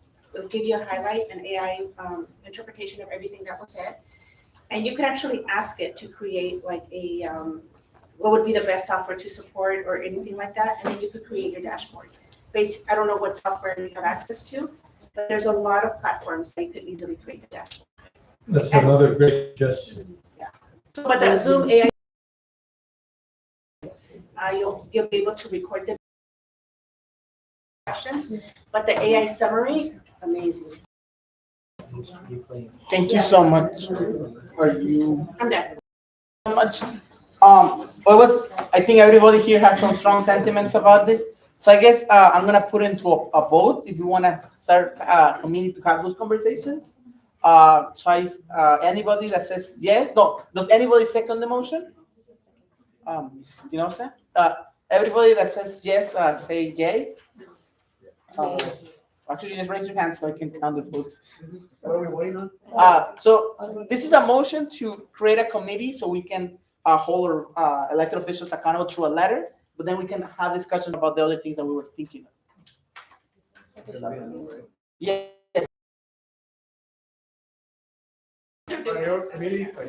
Community priorities. So, I'll send you an email with the IFS on it. Okay, perfect. So everybody that agrees, raise your hand, please. 1, 2, 3, 4, 5, 6. Oh, it's an on. Okay. So motion passes. Now we're gonna talk. We're gonna go to our last item, and then we're gonna have elected officials. We have an appointment. We have a vacancy, and we're gonna do an appointment. Thank you so much, Marcia, for bringing so many points about how elections are gonna go. So I'm gonna explain them really quick. I'm gonna translate this really quick in Spanish. Básicamente, primero se creó un comité. Vamos a tener traducción la próxima vez, mil disculpas, pero que en este comité todas las inquietudes que tenemos como vecinos las vamos a poder escribir una carta y poder ver cómo pues las prioridades de la comunidad es como lo describió el señor Ortiz. Entonces, si les interesa, mándenme su correo y podemos tener una junta ya donde podamos enfocarnos nada más en esto, ¿no? En la casa familiar tienen todas nuestras preocupaciones. ahí tiene todo lo que El señor Ortiz trabaja en casa familiar, entonces a lo mejor podemos colaborar, pero sí. Y luego, ahora lo siguiente es que tenemos una posición libre para el board, los que deciden. Si les interesaría, vamos a tener una elección. Ahorita les explico el proceso, pero no lo explico en inglés. Okay? So the way that it works is a vacancy appointment from Mr. Jason Wells. Mr. Jason Wells had many applicants, and I wasn't able to reach him, so we vacated the seat last meeting. Now we did a notice. I did my best to call community members. I hope y'all did the same thing. But the way that it was going to work is that if you would like to be nominated, you have to just nominate yourself, or someone can nominate you. Then the way that it will work is that we will vote. You need, however, as many candidates as you can. You have to have the majority. It will be a secret ballot, so the only people that are able to vote is the people on the board, right? Yeah, that's kind of, I read it, and that's kind of what happened. Thank you so much to Mr. Lopez, who is in Roma right now, but he was able to explain to me the rules a little. So if you would like to be nominated, you're gonna have a chance of 1 minute speech. That way it can be fair, and we don't rely on who we know, but rather hear perspectives. But what's your question, Mr. Gadillo?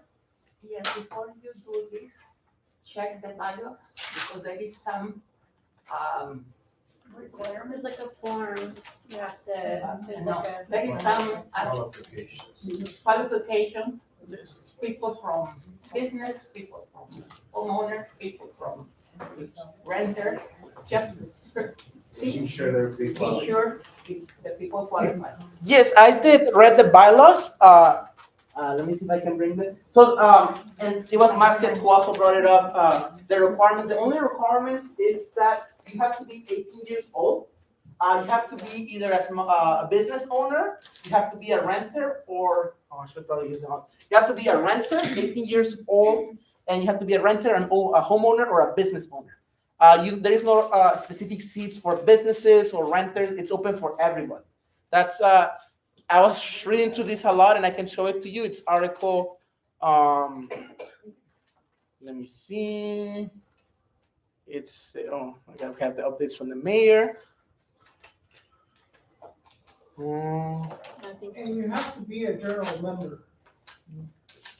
Yes. Have to be here. And have to be here. And you have to what? Be a journal member and at least have to be here on one meeting. Unless it changed. It changed, Mr. Lopez. Let me find the email. But they did updates on the bylaws in 2024. Not an update, it was a city policy. Let me see. I think it's right there where you're looking for. Do you need It's an email by Rudy. Because I had Rudy. Oh my God. Okay.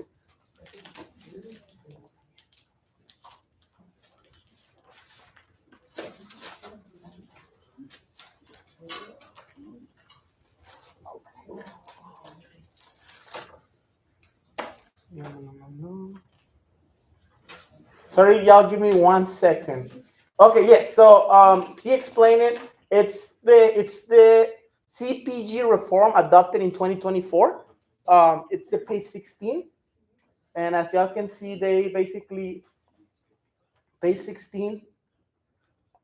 Because what you said, it's right that you needed to have one meeting before, but it's loading. But they changed it in order to make it more accessible. So now you no longer need to have that meeting requirement. Let me see if it loads. Doesn't make any sense, you know. And ignoring the planning group, that you can put your name in it. That's what it says. It's page 16. Voting. Yes, the CPG shall take attendance to ensure that each voting member attends at least 2/3 of the CPG's regularly scheduled meetings in any 12-month period. Failure to meet minimum attendance shall be grounds for disqualification. No attendance requirements for voting members' attendance prior to the election or appointment as a voting member are allowed. That's what the bylaw says. Yeah, I was going to the archives, and that's kind of what I was able to find. If there is any things that maybe there is a disagreement where you don't think this is you don't think this is the correct format, I read in the city also has that process to do an appeal, but that's what I was able to find, and it was I confirmed with Mr. Lopez. I read the bylaws too, and I think Mr. Giancarlo Lopez also confirmed it, right? Or can you add some thoughts into this, Mr.? I mean, from the city perspective? That's correct. Are you sure? I'll second that.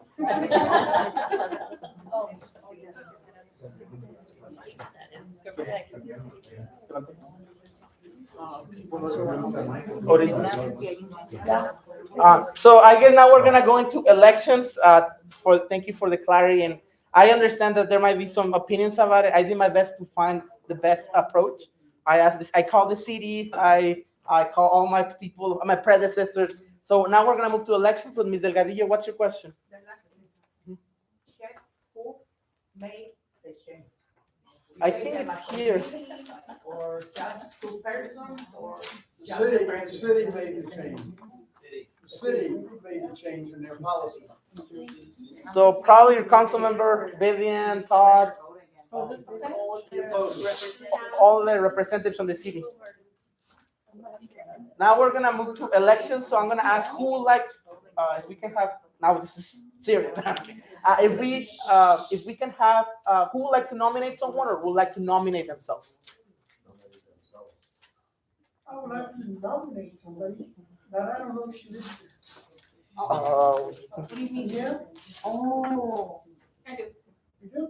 Do you accept the nomination? absolutely. Okay. Anybody else would like to be nominated or nominate themselves or nominate someone else? Marcia, do you want to nominate someone? I will nominate Jose Luis. Jose Luis. Okay, so what's your name? Sorry. Adriana? Adriana Castañeda. Okay, Mr. Perez, do you accept the nomination? Yes. Okay, Jose Luis Perez. Anybody else would like to nominate themselves or nominate someone else? I'm going 3. En español, sorry, I have to say in Spanish. Thank you for catching that. Básicamente, ahorita va a haber una elección. No hay ningún requisito, ya lo discutimos y yo que lo discutimos. El único requisito es que tenga 18 años, viva aquí en San Ysidro, en el 9263, y tiene que venir a las juntas una vez bueno, tiene que venir a estas juntas, ¿no? Porque si no viene la va a tener que remover. ¿Le interesaría nominarse o nominar a alguien para que esté en este board? ¿A quién le gustaría nominar? A José Luis. Bueno, ya está nominado. Ahorita va a haber un voto entre los del board. ¿Te gustaría nominar a alguien más o le gustaría nominar a usted? Bueno, ¿alguien le gustaría nominar a alguien que no sea la señora, a la señora Adriana o el señor José Luis? Bueno, nosotros ya estamos nominando.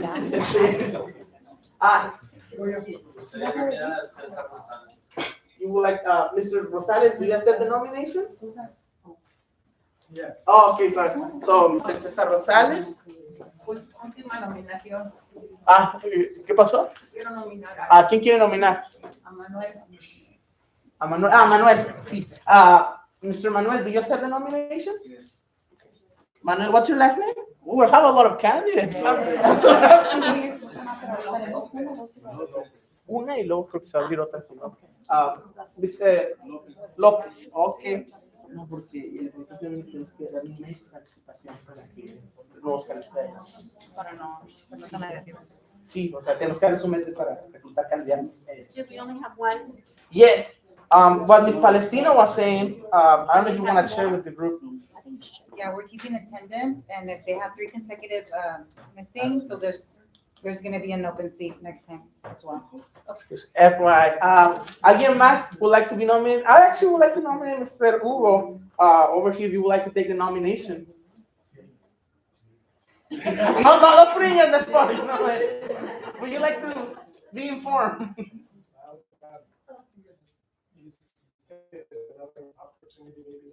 There might be.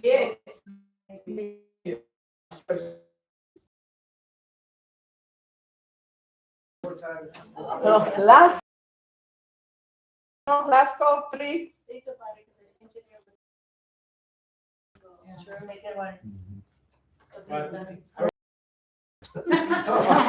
Here it is.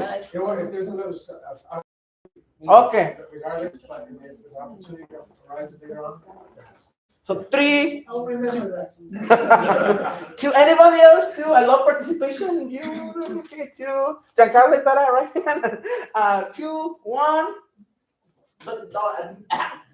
No more nominations. So we have 4 candidates, which I'm very excited for. I think this is very good. So every candidate is going to have one opportunity. I'm going to give you 2 minutes to say your spiel. That way we don't rely on who we know, but rather we can hear them. So the order is going to be Adriana, then Jose Luis, then Cesar, and then Manuel, right? Then we as a board, we're going to do a secret ballot. The way it's going to work that you write a name. I'm going to be the one reading aloud, and then the secretaries are going to be confirmed, so I don't lie, and be like, oh, this person, she's not. Confirm it. But yeah, and then whoever has the most votes is part of the board, right? So, Adriana, the floor is yours. Let me put the timer. Oh, yes, and I'm going to need an ID or something that shows that you live in 92173. Do you have that? I could get one now. I think, I trust him, yes. Sí, así le hizo lo que conmigo. So, we're gonna acknowledge. Okay. The floor is yours. Okay, my name is Adriana Castañeda. I grew up here in Ysidro, as I stated before. I went here to the school districts here. I have a personal, physical, business roots in the community. I am all about solutions. I am not opposed to change. I welcome change. I embrace it responsibly. I have a strong business acumen. I have a pretty large reach in community service. I've been very active in different communities. I have a very strong relationships with different levels of people. I feel I could bring, I'm very tech savvy, so I feel I could bring a lot into the board and complement it. I'm very open to understanding the current situation before trying to change anything. I feel that the foundation is very, very important. You can't just come in and start making changes left and right because you may disturb something that's there for a reason or that has a purpose. What else can I tell you about myself? I think that's pretty much it.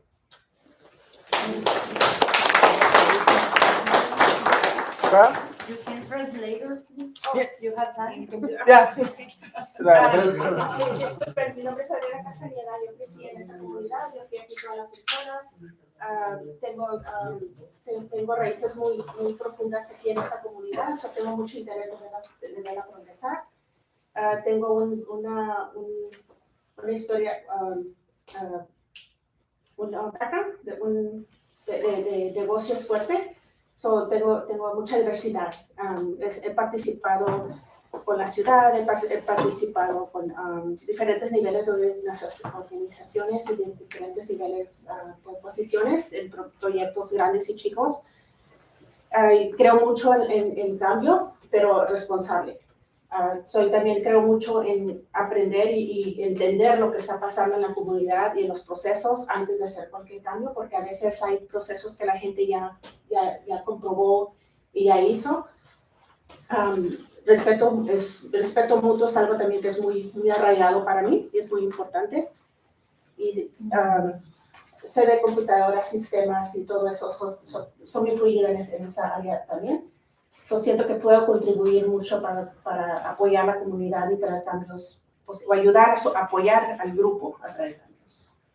Inteligencia artificial, la mencionaste, ¿no? Yeah. Es súper importante. Now we're gonna go to Mr. Un aplauso. Now we're gonna go to Mr. Jose Luis Perez. The floor is yours for 2 minutes, and then you can say in Spanish if you would like to, or I can translate for you.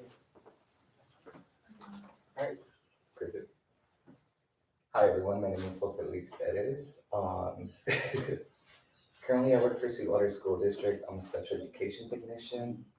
What I do is I monitor all of the reports that go to our office, Division of Special Services. I am really involved with an AV compliance. I am a special education advocate. Roxanne actually had a protest out to my job recently. Also really involved in this community. I graduated from San Ysidro Middle School, graduated from San Ysidro High, and I attended a lot of these schools in the local area. I went to Smith Elementary, La Mirada, and just overall just community. When given the opportunity, I was asked by Christian, I immediately thought about it. I was like, do I have enough experience for this? The answer was, I believe I do. And I believe what I bring to this committee is not just the voice of someone from my generation. I am only 20 years old. Más tengo 20 años ahorita. Y sigo yendo al colegio. I'm a college student. I am the first gen, and I believe that is something I can bring to this table. Fortunately, I've had many milestones, and I still have many to go along the way. I believe this is an opportunity for me to grow. Also, another thing I bring along this journey is the voice of not just students, but for our school employees. Because when we're talking about all these developments in the region, do we ask the school districts for support?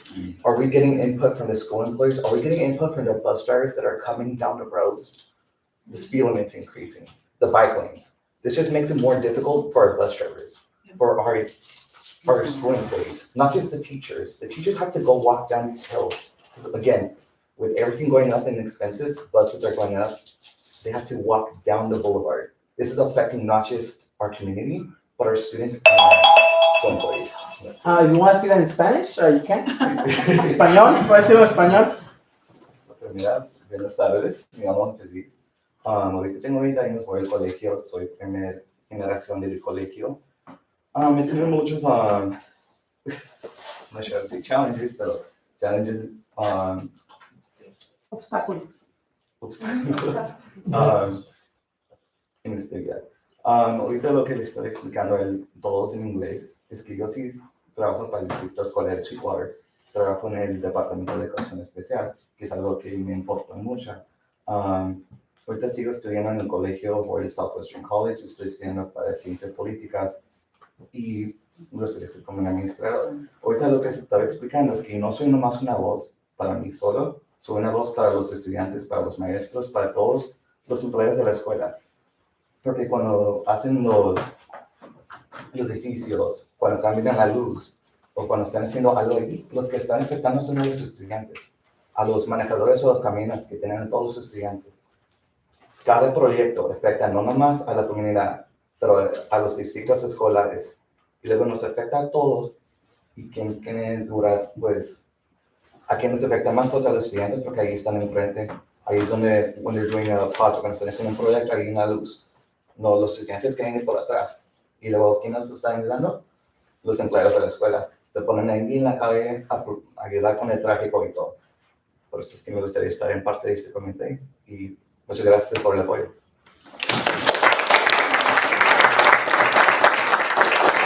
Thank you so much, Mr. Perez. Now, Mr. Cesar Rosales, the floor is yours. You have 2 minutes.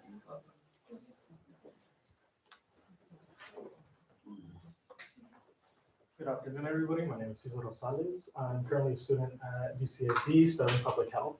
And I think that's the type of framework that I would like to bring to this kind of meetings.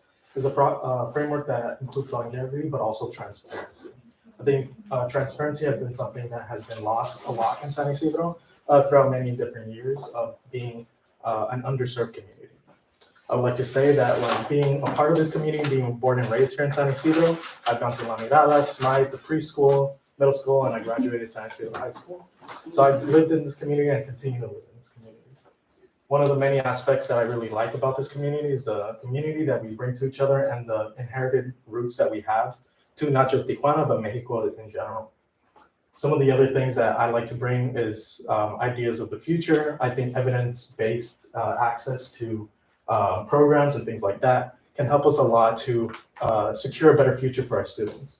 Some of the ways that I like to do this is working with places like Kaiser Permanente, doing a medical school pipeline program where we take students from San Ysidro High School and teach them about how to get into college readiness and to get into their medical field practices that they would like to get into. Things like this, doing health fairs in San Ysidro, are all kinds of ways that I contributed to this community and would like to continue to contribute to this community. Another way that I find a lot of ways that we can work with our communities is working a lot with unions and a lot of the workers here to make sure that the workers are being listened to. I also believe that there should be a lot more voices of the community, and expanding the amount of people that even come to these meetings is very important, not just to transparency, but to longevity. a lot of the things that we can access through these planning groups can be access to larger institutions in general and access to federal grants and state funding that can help us along and build San Ysidro to be a lot better. I don't know if you want to say it in Spanish now? I'd like your translations. Oh. Vamos, give it up for the teacher. Don't believe me if it's not as, voy a traducir en su nombre. Buenas tardes, me llamo César Rosales. Soy un estudiante de la Universidad de California, San Diego, YSD. Estoy estudiando salud pública. Yo he trabajado, fui a San Isidro High School, San Isidro Middle School, he ido a las escuelas aquí, he nacido aquí, y creo que lo que más me importa aquí de San Isidro es la transparencia, pero también desde una perspectiva de salud pública, de longevidad, o sea, salud, ¿no? O sea, de que la gente viva muchos años, y también de transparencia, ¿no? Básicamente quiero trabajar con los trabajadores, ya sea sindicatos, o trabajar con otras organizaciones para que pudiera haber más gente en este tipo de juntas, ¿no? Porque por medio de este tipo de juntas mucha gente se informa sobre, por ejemplo, recursos del gobierno federal, del estatal, los grants que se llaman, esos dineros, ¿no? Entonces yo quiero enfocarme en trabajar en hacer ese tipo de cosas, ¿no? Algo que ya he hecho por mi comunidad es que yo tengo un énfasis en la salud pública. He trabajado con los estudiantes de la San Isidro High School y los he llevado a que aprendan un poco con el hospital de Kaiser, ¿no? Entonces es una de las cosas que he hecho por la comunidad, me importa mucho y quisiera hacer un cambio por ello. ¿Did I miss anything? Ok. Eso es más o menos lo que... That's really good. I'm impressed.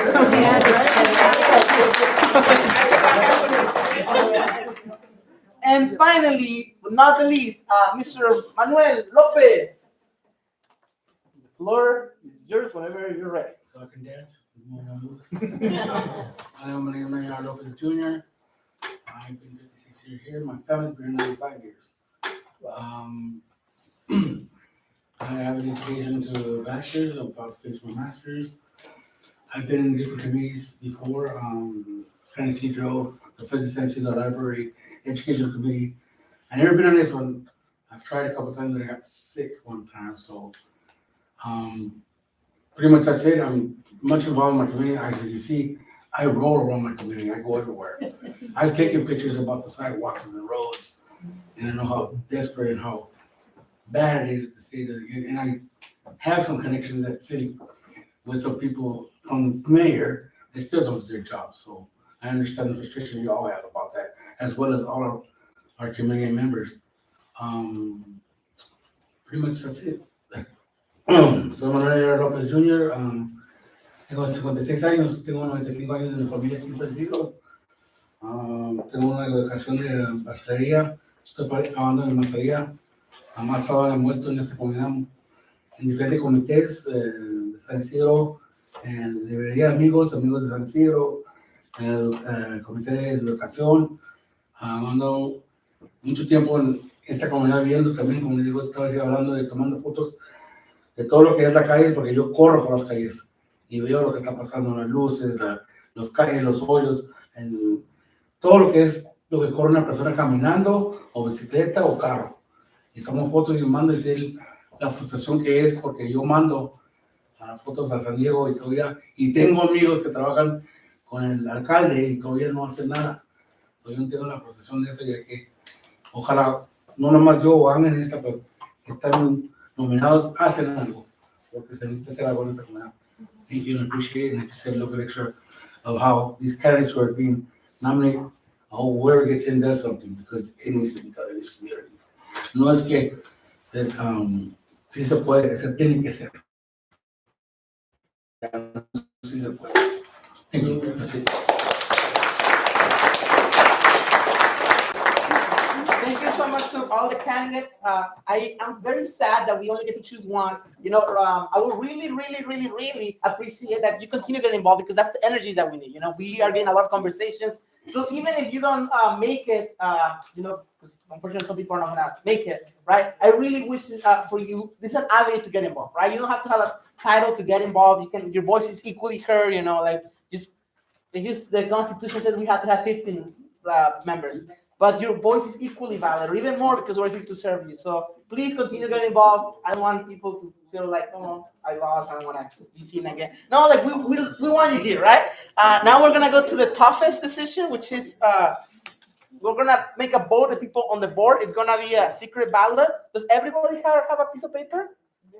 Yes, I don't. Oh yeah, I do. Sorry. So I'm gonna give you 1 minute to make your decisions. Think about it, and then I'm gonna close my eyes. In fact, today, and then we're gonna read it here. I'm gonna read out loud, and Miss Palestina is gonna ensure that I'm saying the right person to avoid, like, I don't know, election interference or something. But yeah, so yeah, now we're gonna. You have a minute to vote. Let me put in the. If you're ready, I'm gonna pick it up from you in a minute. So the choices was Castañeda, Yes, I'm gonna write the names. Rosales, Perez. I have a question. I'm seeing that there's 10 board members. So is there a situation where if there's a tie, what will then occur? I think the best to, correct me, Mr. Freeman, but I think the best to make it to like a runoff, no? Mr. Freeman? Whoever gets the most votes. But what if there is a tie? Like 2 people get like 4 votes, for example. If there's a tie, then yes, you would have to have a second ballot. Yes. Rosales, I'm writing the candidates in the order they presented. Lopez.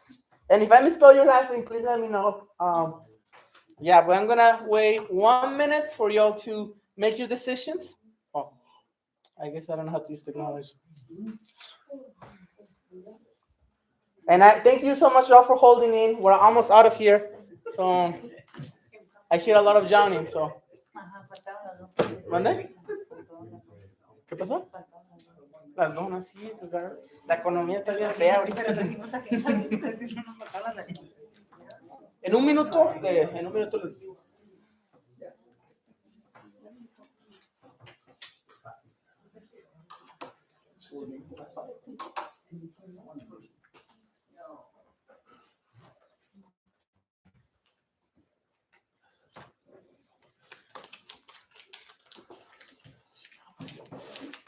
¿Nos metemos un bobo? No hay bobo, ¿verdad? La gorrita me su gorrita, por favor. Okay, we're gonna wait.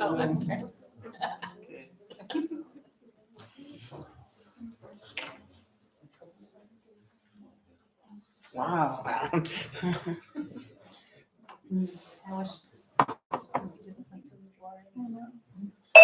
Okay, so I'm gonna pick it up.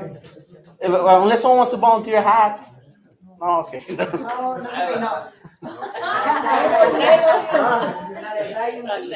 No, thank you. It's okay. No. Oh my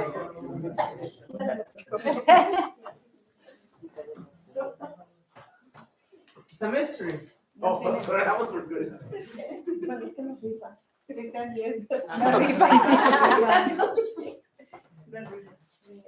Okay, so we're gonna start doing the decision. So we have 1 vote for Castañeda. I feel like 1 vote for Castañeda, and don't worry twice. Castañeda.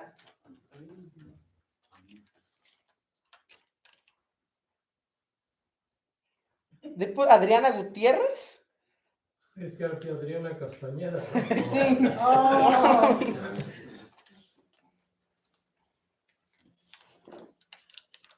Manuel López. Adriana Castañeda. So, let's see. César Rosales. José Luis. José Luis. Ay, estoy bien secreto. Someone is very secretive. Oh. Castañeda. So, Miss Castañeda, congratulations. Thank you for everybody. You may see on the table. Yeah, congratulations. Do you want to say something? Well, thank you, everybody. I hope to do do the best that I can and support as best that I can, and I take pride in my work, and if I get on your nerves, just tell me and I'll tone it down. And thank you so much, everybody that participated. Like, once again, this is the beginning. There might be an opportunity for another seat next meeting. I don't know. I need to confirm. I don't want to give you misinformation, but continue getting involved. Like, I really appreciate like having your time here. So thank you so much. You really have 4 amazing candidates. Yes, like all of them were so great. It was such a hard decision. Yes. Yes. I just wanna encourage the young, especially the young. Yes. guys. I don't want them to give up, because I think they bring a lot, you know? So I don't want them to feel discouraged, because we need the young people to take positions like this and lead. You know, as us older, you know, kind of want to retire too. So, so I like the enthusiasm, the energy. So I don't want them to get discouraged, continue to come, because they'll still be heard. Yes. I hope that I'm still gonna show up, and, you know, I'll voice my opinion from it, and I'm okay with that for now. So that's just for these 2 gentlemen. Thank you so much. Can we run an applause for everybody?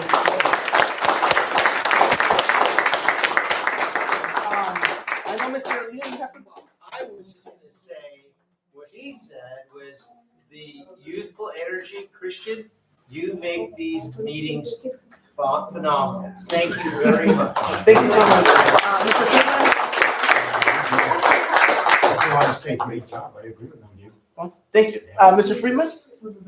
Oh, sorry. Okay, Ms. Perez? Yo le quería decir a Ms. Castañeda que vino para hacer un comentario, decir algo a la comunidad y bienvenida, porque de verdad es parte de la mesa. De un comentario que pasó.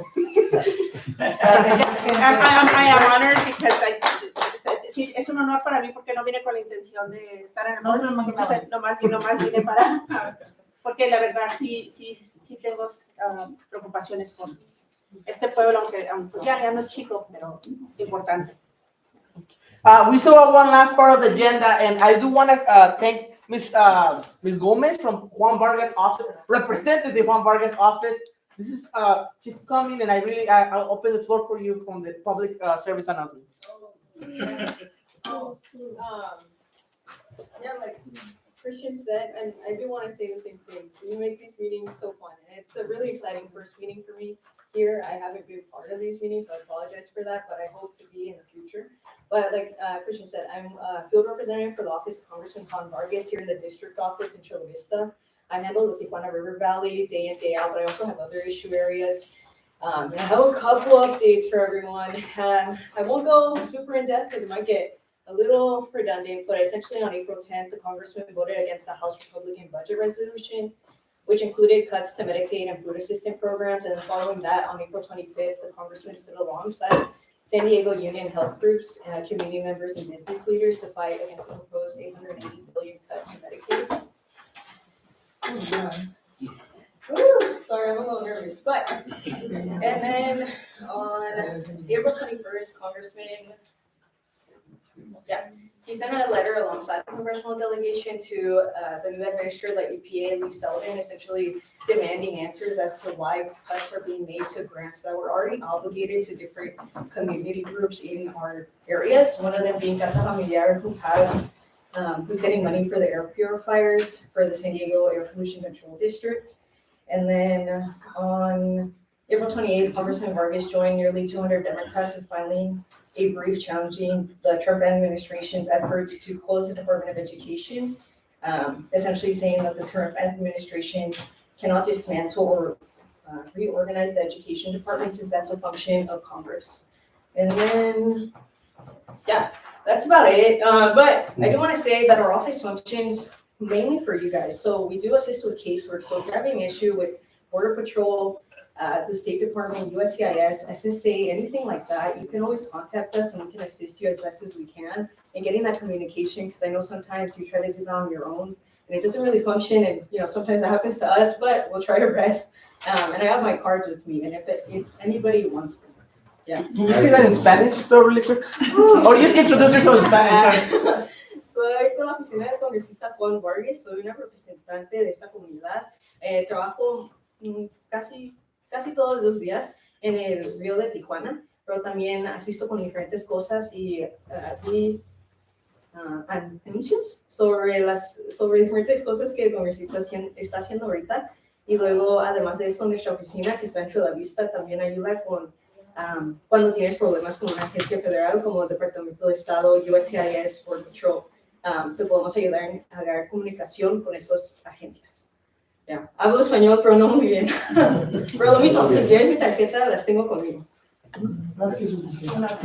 Thank you so much. I know we are very late, so I want to be thankful of that. So, Mr. Giancarlo Lopez, the floor is yours from the city of San Diego. Well, in a bit. But thank you so much for staying so long in the meeting. I appreciate everybody's time. Giancarlo. Mr. Lopez. Sí, gracias. Well, congratulations to all the candidates again for their amazing efforts. From the youth perspective, from my perspective, it's really nice to see so much participation. Just to echo what everybody else has been saying, just to continue coming because it's very important. Going on to some legislative stuff, obviously, as you all know, the May budget is very, very tough for the city. There's a $258 million budget deficit. And so the city of San Diego is making some very difficult choices. Along that note, I want to inform you all that the budget has just finished the first review process. And today, the mayor is releasing his May revisions. And so essentially what that means is the city council, for the first part of the month, releases their comments and suggestions. The mayor today rewrites the budget according to those suggestions and his input. And then in June 10th is when the final vote is made. Importantly, on May 19th is when the public is invited to comment at the city council or on Zoom or telephone on their continued perspectives on the May budget revise. I have information on that way to access that city council meeting. I'll make sure to send that to Mr. Fuentes so that he can share with the rest of the group on the instructions on how to access May 19th meeting. This is also something that I wanted to mention, but KPBS released a very interesting tool that is open for the members of the public, and it's essentially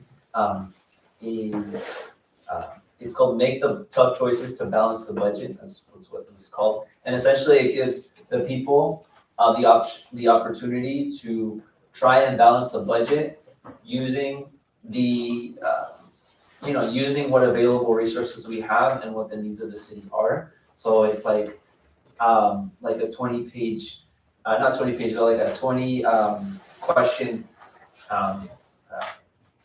questionnaire that forces you to decide on what services you're gonna cut and which services you're gonna keep. And these are the decisions that the mayor and the city council are making. So I have all that stuff linked on a QR code, which I have here, and I have a few extra as well. Just to reverberate the Tijuana River Valley air purifier program to continue to apply for those.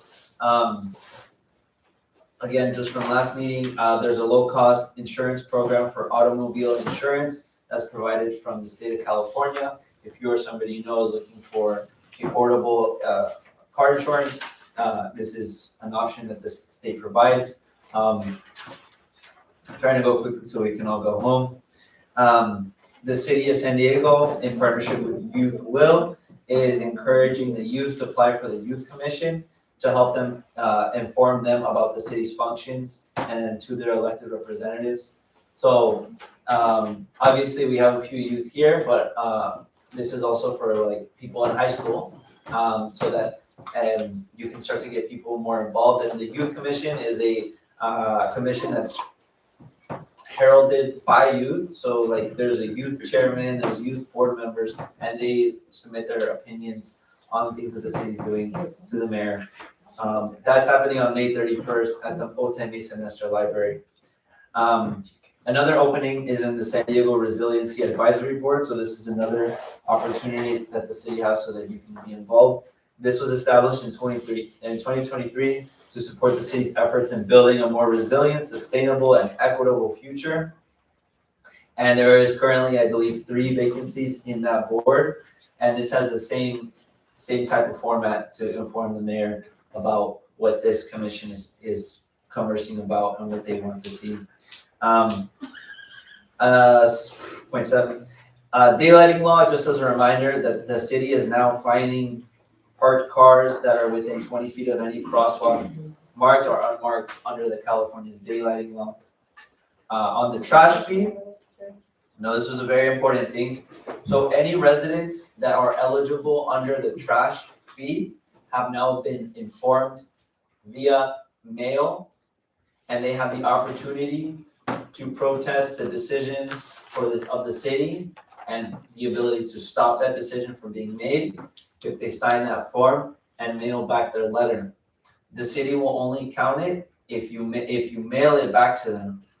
Vocal or verbal protest is not a form of protest that will actually be inputted into the decision. So you have to make sure that if you have a form, if you have a friend that has a form, that they sign it and that they submit it back. You can also give it to the city of San Diego and turn it in at the city hall. And if you have questions regarding the protest form, I have also the links for that here. And if you have questions that you would like regarding the Prop 218 process, I also have the link to the email of trash@sandiego.gov. Also, I wanted to give you guys a really good update. Now that there's a lot of sad things and mixed up emotions. So obviously the Tijuana River Valley has been a decades-long thing. And we've heard from the USIDWC that a lot of the problems are coming from Mexico. So recently, one of our staff members, our chief of staff, went to the new San Antonio de los Buenos plant, which is now processing millions and millions of gallons of water every day and has been opened by the government of Mexico. This is a major win in regards to the pollution crisis. It is not the finished product, but it is something that, and if you look on our socials, you can see some of the pictures of the new plant. It does have a major impact on the amount of pollution that's going to be going through into San Ysidro, Otay, and Imperial Beach. So pretty good stuff. Also regarding the USIDWC, a new appointment from the Trump administration. As we used to have, we had Miss Doctora Giner, and now Trump has appointed a new commissioner for the USIDWC, whose name is Chad McIntosh. We'll see what these changes bring. One thing that I personally hope that Mr. Chad McIntosh continues is their updates. The Doctora Giner would continuously update the community on Twitter or X. And I'm hoping that's something that they will continue. I'm almost done. It is with great sadness that I have to share that we lost a really valued community member, Miss Gina Escamilla. If any of you were involved with the school district, she was a person that would come and dress up as Mrs. Claus, and she would always have a really bright smile. Very warm personality, and unfortunately she died late last month, and her family is mourning her this week, and so to keep her in your thoughts and prayers. And that's all I have for today. So if you guys have any questions, I'll translate that in Spanish very quickly now. Yeah. And then Mr. Aguirre has another. I just wanted to piggyback on that. There is a remembrance service for her, for Gina, Saturday, May 24th at 9:30 a.m. at the library here in San Ysidro. Anybody wants to come. She was an amazing woman. Thank you so much for sharing, Mr. Aguirre. Mr. Lopez, if you could just translate that really quick in Spanish, if you could be really quick, because I know people really want to. Sí, claro. Pues, I'm going to do highlights, okay? So we have to go. Entonces, por el trash fee, la propuesta del trash, si eres parte de una casa que es elegida para el programa del Trash Fee, deberías de ya, a ver, sorry, que un mail debería ya estar mandado a tu casa para que puedas protestar en la decisión de la ciudad de San Diego. Y la única forma en cual la ciudad de San Diego va a entregar esa forma es si tú lo firmes y luego lo mandes de regreso a la ciudad de San Diego. Es la única forma. Si guste, también tengo más información, incluso el correo electrónico y el sitio de web sobre más información. Sobre la planta de los San Antonio de los Buenos, es una planta que está ubicada en Tijuana y es una de las buenas actualizaciones que el gobierno de México ha sido para recolectar la basura que va en el río de Tijuana, y es una actualización muy buena porque ahora va a sacar pues millones y millones de galones de agua que están llenos de basura. Además, en el USIDWC han cambiado los commissioners. Antes era la doctora Giner y ahora es el señor Chad McIntosh, y esa fue una decisión del presidente Donald Trump. Además, me da mucha tristeza compartir la noticia que una querida miembro de la comunidad, señora Gina Escamilla, se pasó el mes pasado, y que va a honrar a su legacía, a su vida. El señor Aguirre apenas compartió ese mensaje, no sé cuáles son los datos, pero le puedes preguntar a él.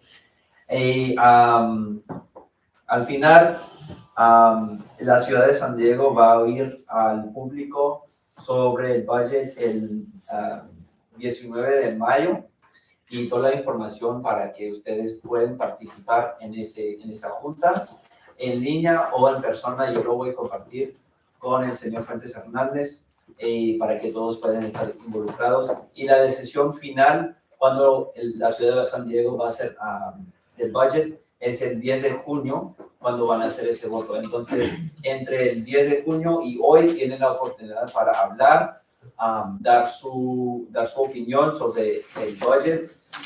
Y pues eso todo, porque ya todos queremos ir, pero ya. Thank you so much, Mr. Lopez. So yeah, now we're gonna move. Chairman, there is no updates from the Community Plannings Committee. Mr. Ripa isn't here. If you are new to this and would like to get involved and we don't have your email, please write us your email here. That way we can keep you on the loop. Aside from that, thank you so much for everybody. Good to see you here. Meeting adjourned.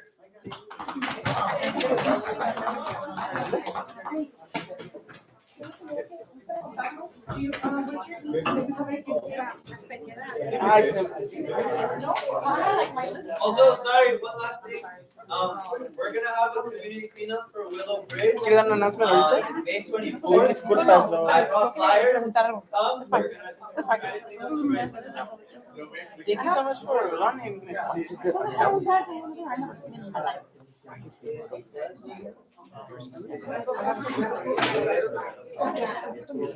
Voy a hablar con gente para agarrar su niño.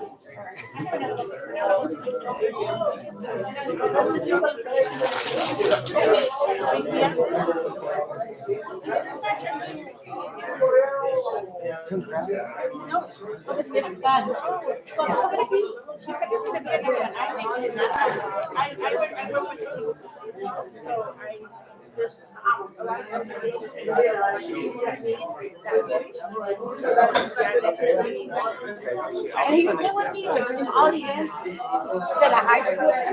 How much? Yeah, for the community. Yeah, that's what I told him. That's what I told him. I'm like, why did you say English? I can tell.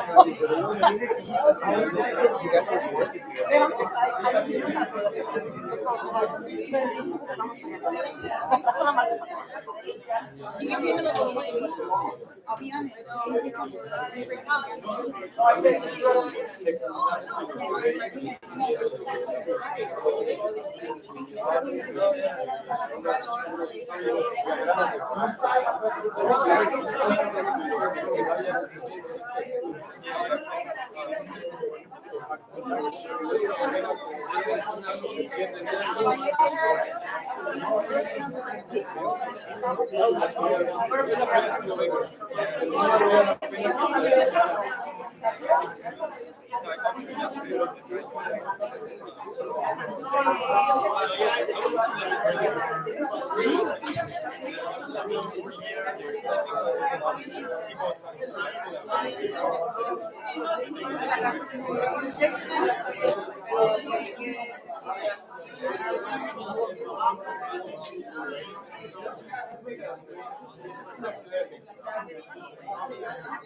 time.